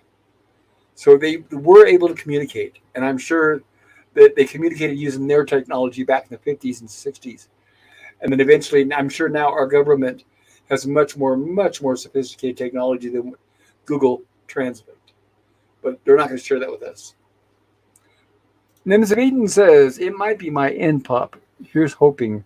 Well, I hope you're not having a trouble on your end, Nemesis, but also at the same time, unfortunately, I hope they're not trying to shut you down. And I hope whatever the issue is you're having, Nemesis, I hope it gets corrected. Nemesis, yeah, you know what? It's like people say, like, where do we get these ideas for, like, Star Wars? Like, oh, we got it from actual real life encounters with aliens and stuff, and like that's what I'm hearing. But right? You heard of President Reagan, right? Back in the 80s. Yeah. Okay, he witnessed. Now, remember, he wasn't a politician or a lawyer. He came from Hollywood making westerns, so he was like He was more like one of us than all the other presidents. But basically, what happened was he was on Air Force One, and he saw UFOs several times, but he wasn't afraid to speak about it. He even had a speech where he talked about it. He says, one day we're going to encounter people out there who know a lot more about us than we do about them. He actually did a public speech about that, which none of the other presidents have ever done or ever will do. And what happened was his vice president at the time, who was George Bush Sr., was in charge of intelligence. And he was in charge of all that, of all the stuff, the black programs, they call it, that people aren't allowed to talk about. And he was the vice president. The president, Ronald Reagan, asked the vice president, so George Bush, tell me, what is going on? Are there really aliens? And Bush told him, you don't have the need to know. You don't have the clearance. And what happened was when Steven Spielberg made the movie Close Encounters of the Third Kind, he was invited to the White House because Ronald Reagan was a big alien fan. Aliens, UFOs, and all that, because he had seen him and he seen them with his own eyes several times, and he spoke about it publicly. So when Steven Spielberg made the movie Close Encounters of the Third Kind, Ronald Reagan invited him to the White House to do a screening there of the movie. And Steven Spielberg sat with Ronald Reagan in the theater. There's a theater at the White House. They watched the movie. And then after it was over, Steven Spielberg asked Ronald Reagan, so what do you think about the movie, about Close Encounters? Like, am I right? Am I wrong? Is it close? And then Ronald Reagan says, you're a lot closer than most people would think. And that was Ronald Reagan. And by the way, another alien president who didn't publicly talk about aliens, but was a big fan of them, and that was Richard Nixon. He's another one. He actually took the actor-comedian Jackie Gleason and took him on a military bases and showed him some of the UFO vehicles that we have and some of their technology.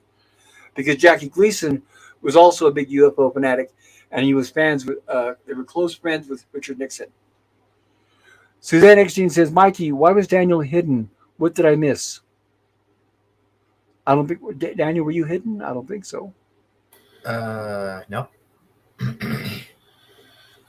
don't think so. I hope not. Yeah, maybe she missed one of your chats or something like that.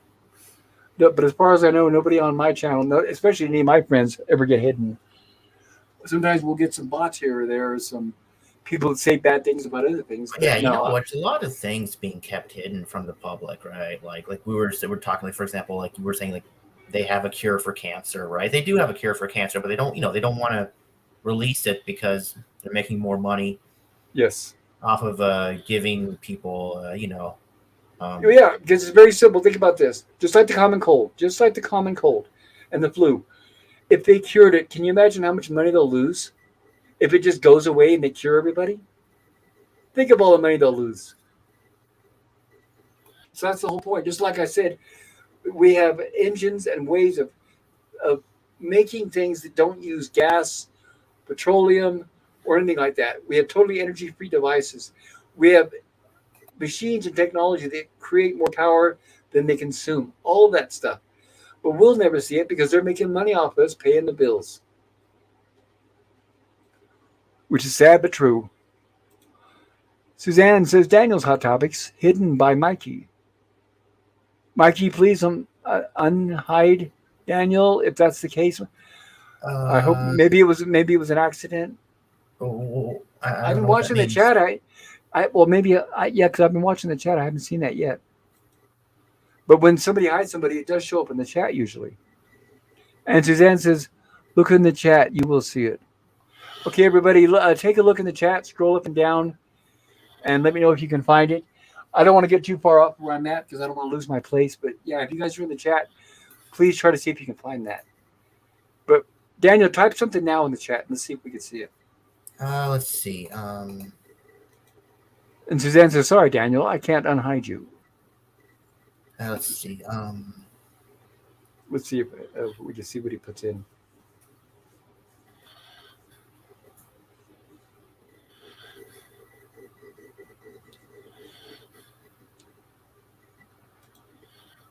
It's at 9:48. Suzanne, Pacific Central, what time is that? Well, it'll be the last 48. It'll be 2 minutes ago. 2 or 3 minutes ago, depending on where you're at. 45. I'm looking now. 47. 49. In my chat, I see Nemzabine put in a comment at 8:47, and the next one is 8:49. I'm not saying you're crazy, Suzanne. I do believe you. That's why I want to make sure we correct the issue, if that's the case. I, for one, welcome our new Beltramine overlord, says Nemesis of Eden. Believe me, when the day comes, we better bow down to them, because believe me, they're not coming here to tell us they're going to give us a bunch of free stuff. That's not why they're going to be here. Even what's that scientist? What's his name? My name draws a blank. The guy who's handicapped in the wheelchair, who was like modern day Einstein. He used that speech box. He had to type in everything manually. You guys know what I'm talking about. But even he says, believe me, when the aliens, and he believed in them too. He said, when they come, it's not going to be from peace. It's going to be because they want something. And he said, and the only reason why intelligent species go from one place to another, it's usually to conquer. And Suzanne Eckstein says, Daniel's Hot Topics hidden by Mikey. Oh, I got to go caught up again. She said she took a screenshot. Then Sabine says, I saw that too, wasn't sure what was going on. Mikey, is that true? And Suzanne Eckstein says, I took a screenshot. There we go. Thank you, Gorilla, says Suzanne. Yeah, go ahead. What does that mean? What does that mean, hidden by Mikey? What does that mean? If somebody's a mod on my channel or wrench, they can hide other people, like for saying or doing offensive things. Oh. So like you can click on the person if they say something nasty and say, hide this person. But sometimes it happens on accident, which I'm guessing that's probably the case here. Suzanne Eckstein says, thank you, Gorilla. And Gorilla's random thoughts, I was lurking. I got it. Thank you, Gorilla. Maybe that's what happened, is it probably removed it so fast before I had a chance to see it. All right. Now, I hope, like I said, I hope you guys enjoyed the stream tonight. If you did, maybe consider hitting the like button on the way out. And if you haven't subbed to my channel, consider doing so. Maybe share it to other people. I mean, what do you think these aliens are? Do you think they could? Like, I've heard many rumors and theories out there that they could be us from the future. Some people say they could from the past. From the past? Uh-huh. Oh. For example, if it's true, I'm not saying I'm not going to see whether it's true or not, but supposedly Mars used to be populated, and there was a big war. That's why when you look at the planet, there's a big carving out of the side of it, like a big laser blast hit it. And that's why now the atmosphere is no atmosphere. And basically, a lot of people left Mars before it became what it is now and came here, supposedly. And if it's true, a lot of the UFOs that we see are from here, from inside the Earth. So I don't believe in the flat Earth theory, but I may believe in the hollow Earth theory. Because there's actually evidence after World War II, a lot of Nazis disappeared. A lot of Nazis and a lot of Nazi technologies disappeared. And our government was told that they're hiding in Antarctica. Because when we went to go and take over Germany and look for them, some of them we brought back here, and those became the scientists who work on our space programs. But a lot of them, they couldn't find them, and they were told that they went to Antarctica. And we were like, well, what's in Antarctica? What's going on there? Our government sent a fleet, not one ship, but several fleets of aircraft carriers, destroyers, battleships, all that stuff. And they were commanded by Admiral Byrd, B-Y-R-D. You can look it up. They went to the Antarctica and they were attacked. They said there were ships coming in and out of the water, ships coming in and out of the earth.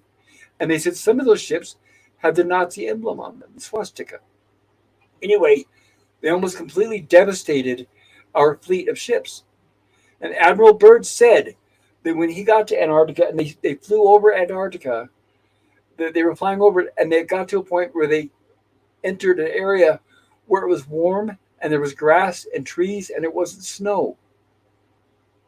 And then supposedly they saw a huge hole miles and miles wide. And they were attacked. And they basically, only a few of the ships survived and were able to make it back to the U.S. And he did the speech and told everybody what happened. And that's public. So look up, that's another thing, you guys, that's your homework tonight. Look up Admiral Byrd, B-Y-R-D, Antarctic Expedition. And you'll see the old film of them interviewing him. This is an actual general or Admiral Byrd. And he actually said, because this was before they were censoring things like they do now. So he said the whole thing. And we've got videos and pictures of ships just zooming in and out of the water.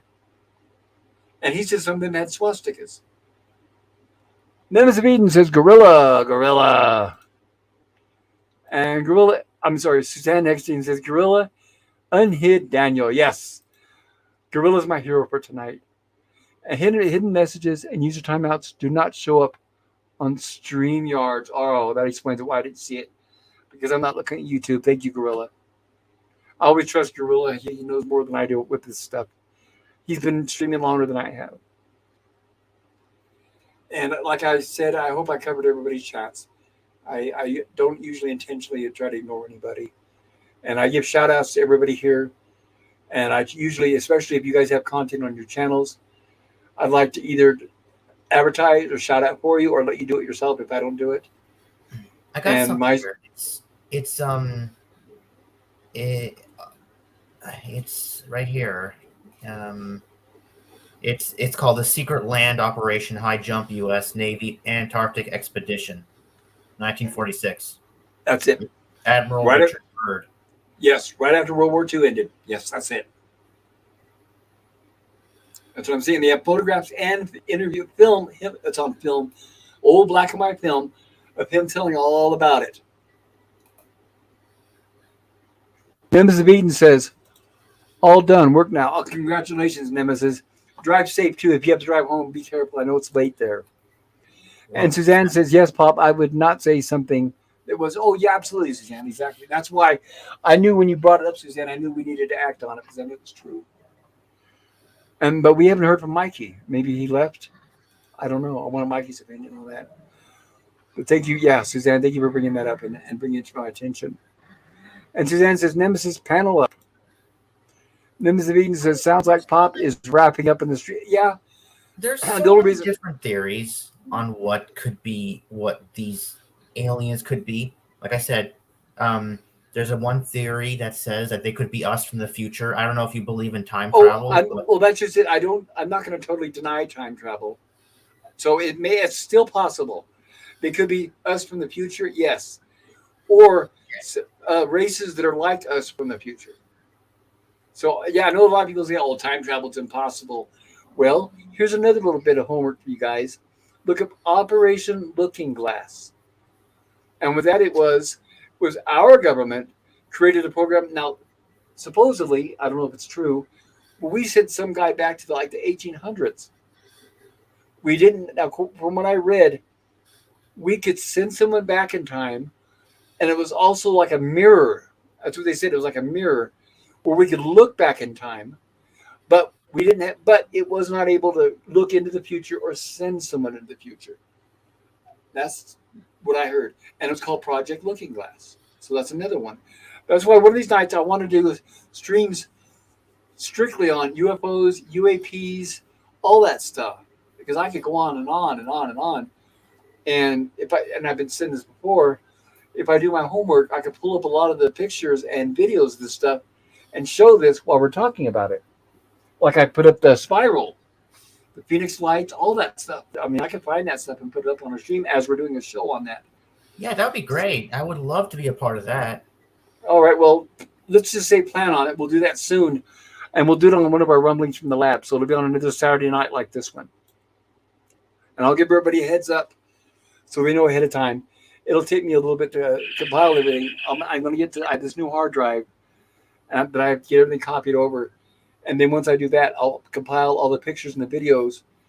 Oh, I haven't even gotten started. Wait till I start talking about Billy Meyer, Edward Billy Meyer. Oh, my goodness. We'll cover everything he did. He took a lot of videos, or not video, but back then it was film. He was a one-armed poor farmer in Switzerland. And he took, still to this day, some of the best pictures and film of UFOs. He met them in person. And they even said to him, bring a camera, and we'll have 2 or 3 ships posing for the camera. They even did that. And, excuse me, people said, oh, it's fake. It's not real. He made fake hubcaps on strings, all that crap. He said, oh, really? Really? And what he did was he sent the pictures and film samples to all the biggest labs around the world. And nobody could prove them fake. Even with Photoshop, even with all the technology, they could not prove it, and they're all dumbfounded. How can this one-armed, poor farmer in Switzerland, how would he know this stuff? How would he, how could he possibly make it look so realistic? So yeah, believe me, I definitely want to do a stream on that, and we will soon, I promise. And yes, I will be wrapping up the stream, everybody. That's what I was just gonna say. My dogs are going crazy. They need to go potty, and I'm gonna figure out something that I can have for dinner tonight. And Suzanne Eckstein says, "I'm getting very sleepy, dear. Need to leave you." Yes, Suzanne, and have a great night. I know, me too. I got up really early this morning, You know, and one that's of what the I was things. thinking too. What's that? Well, one of the things we could talk about is like how if you watch CNN, the American government has disclosed the existence of UFOs. Finally, Well, yeah. Eventually, like they're starting to show actual military camera footage of like the Tic Tacs and things like that. They're starting to show, and that's why I've seen starting. A lot of the films and videos go back for years and years old, but they're just now starting to slowly give us a little peek. There are a lot of them that were shot like from deck carriers on ships, where they would just stand on the carrier like an aircraft carrier. They'd stand on the deck and just film these things for hours, zipping back and forth. And sometimes these things would stop right above like an aircraft carrier and just hover over for hours. And there's hours and hours of footage of that stuff, and they're just barely now starting to touch on it. But they'll never tell us the entire story, I'm sure. And Suzanne says, "Peace, everybody. Peace out, everyone. Thanks for coming out and helping Pop celebrate his milestone of over 500 subs. We appreciate each and every one of you. Hail Pop. Hail the chat. And thank you, Suzanne. Hail to you, too. And thank you for helping us tonight, adding all these wonderful links and everything you've done. And hello, my good friend, Anna Derivative Jill. Hello, Jill. So good to see you. I hope you are doing well and your family equally as well, and the kids. I'll listen later, but just wanted to say congrats on the 500 plus. And it doesn't look like the algorithm is done with your numbers yet. Way to go. Yes, thank you, Jill. It's incredible. I think I've gained like 100 and something subs like in just a week's time. I never thought this would happen. But I'm not complaining. And like I've said before, it's all thanks to you guys. Without you guys, I wouldn't even have one sub. So I owe all of it to you guys for everything. And Suzanne Exine says, "Jill, hail." And I'm sorry, Jill. I was just getting ready to close it up. I apologize. I know you were probably on Saturday Night Trek, I think it's called. And I drove to Jill says, "Hail, Suzanne." And Suzanne says, "Folks, check out." Yes, thank you for putting that, Suzanne. Check out my wonderful friend Anna Derivative Jill. She's got a lot of content. She's a big Star Trek fan like myself. And especially check out her, where she has a TOS review every Tuesdays at around noon Central Time, where we review Star Trek TOS. And she also has a stream on Fridays where she'll cover UFO as well as a lot of open topics about sci-fi related things. So, yeah, and besides that, she's a wonderful person and an excellent mother. And she's got great kids, and they're very cute. So check out her streams, and you can hear her kids, and it's hilarious. And I read Jill says, "Thank you, Suzanne." And Suzanne says, "Yo, welcome, Jill." And Daniel, time travel would be awesome if revealed to be worked on. Oh, and I'll make this quick too. They even took the Pope himself, to Antarctica. They had a big meeting there with all the world leaders, even the Pope, and they actually asked the Pope, they said, "Do you think your followers will be able to handle knowing that UFOs exist?" And the Pope said, "Yeah, I think they could. We could explain to them and kind of wrap it up in religion." So they actually did. They took the Pope to the Antarctica, and that is a fact. It was the same visit where Neil Armstrong went, and when he came back, he immediately said, "Danger, danger." And they said, "No, no, no, hush, hush, hush, hush." And he immediately retracted it, and he pulled the video. I'm not lying. Daniel's Hot Topic says time travel would be awesome if revealed to be worked on. Yes, it would be, but like everybody says, as we all know, if it's in the right hands. And I drew Jill says, "Sweet dreams, Suzanne Eckstein." Yes, I second that. Thank you, Jill. Memphis Sabine says, "I think one of them are fourth dimensional craft." Oh, that's another thing too. Is yes, they probably do pop out of dimensions. Another thing, but they pop in and out of our visual wavelength. So there are many examples on the internet where they'll point a camera, a regular camera, up at the sky, and it's looking and it's panning left and right, up and down. It sees nothing. But then they have cameras that show all spectrums of light. Remember, there's different spectrums like gamma, and all those certain things that our eyes, like infrared's another one. Our eyes can't see a lot of the things on the spectrum, but they have cameras, and I wish I could afford to get one that see all spectrums of light, like infrared, things like that. So there are examples of videos where they'll point a regular camera up the sky and it's looking all over it, doesn't see anything. Then they'll take it right next to it. They'll have another camera that sees all the wavelengths, all the whole spectrum. They'll point it up, and they'll all of a sudden you see all these things zipping back and forth, left and right. So they're smarter. What they basically have are like cloaking devices. So I mean, I know we've seen that on Star Trek and in science fiction, but it does actually exist. Like I said, they'll have two cameras looking at the same location in the sky. A regular camera sees nothing. As soon as they show the full spectrum camera or the infrared cameras, you'll see all these things zipping back and forth. And I'm going to mention that to Daniel. Not only am I going to do it, not only one stream about when we're talking about the paranormal and UFOs and stuff, but I'm hoping that I have a car parked right outside. It needs a little bit of work. It's a Prius. It's a good car, good old gas. But where I live, I'm only an hour and a half away from, hour and a half, maybe it's most, from Sedona, Arizona. And that's one of the biggest UFO hotspots in the world. So I can't wait till, as soon as I get my car running, here's exactly what I'm going to do. I'm going to get my car running. I'm going to head to Sedona, Arizona. I'm going to take a tent and I'm going to camp out. And I have an infrared camera I bought just for this reason. And it's sitting up on the shelf. I'm looking at it right now. And it sees the infrared spectrum, night vision pretty much. And if that's true, I'm going to have video with a regular camera. I have a high definition camera that will see full color, our visual spectrum. But I also have the infrared camera, which will see the infrared.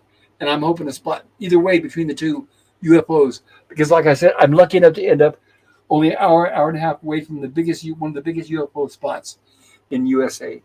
And that, especially when I start doing that, I'll be covering that topic a lot more, especially I'll see if I can get video of it. Nemesis Bean says, good night, Suzanne. Sleep well. Yes, I completely agree. Suzanne's been a hard worker for us tonight, and I appreciate that. Suzanne says, Nemesis, good night. Nemesis Bean, Stream Elements says, check out Nemesis Bean's channel, everybody, but don't yet. That link's not working. And that's my homework for tonight, is I'm going to fix these links to make sure they are working, to make sure everybody can check out everyone's channel. And I Drew Jill says, thanks, Pop Culture Curator. It is my pleasure. And I want to shout out to everybody. Once again, check out Anti-Derivative Jill's channel. My first stream was with her. When I first came onto YouTube, I would lurk in the chat for the longest time on a lot of these channels.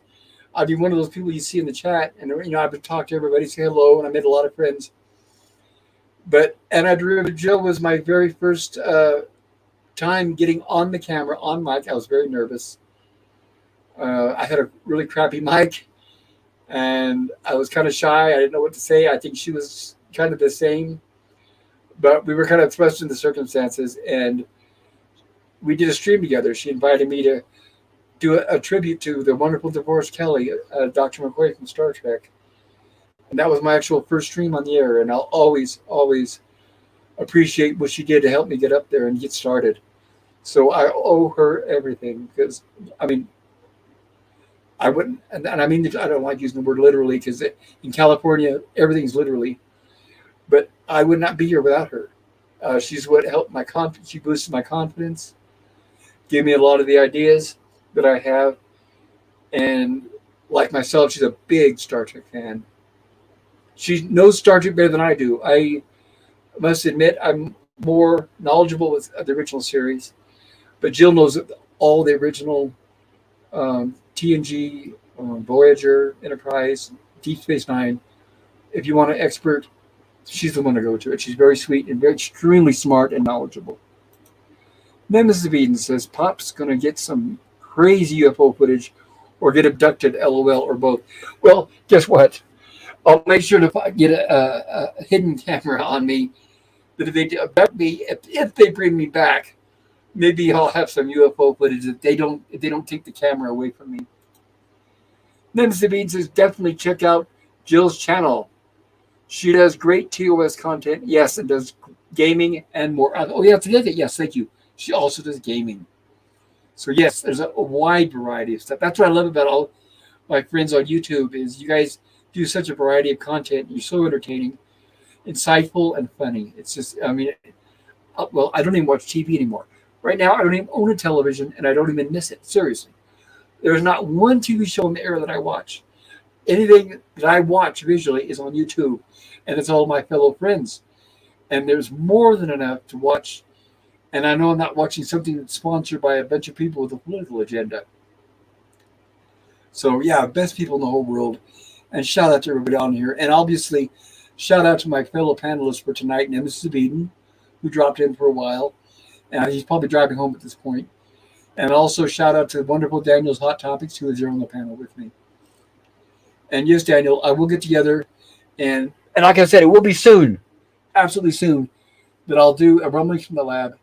And it'll be on UFOs, paranormal, all that stuff. When I say paranormal, I don't necessarily mean ghosts or any of that because I don't have any evidence. As we all know, there's no real pictures or video footage of ghosts. And that's another thing I say, well, I'm not going to believe it till I see it. So I'm not going to really delve into that area. But I will talk about the things that we've covered tonight and all that kind of stuff. I'll start, instead of, everybody saying, what's he talking about? What is it? Majestic 12, Bilderberg Group, whatever, all these other things, the spiral in the sky, the Phoenix Lights. I will bring evidence to the table and show you guys, look, I'm not completely crazy. I know I am crazy, but not in that sort of way. But, yeah, thank you guys. I know the stream's gone on for like a little over 3 hours, and every time I start a stream, I never know if I'm going to have enough topics to cover for the night to keep you entertained. But I hope you were entertained. I hope you guys had a great time tonight. And I know it's late for a lot of you. And if you have to work tomorrow, please drive safe and take care of yourselves. And up to the point also, everybody in the chat, thank you for coming by. Thank you for spending time with me.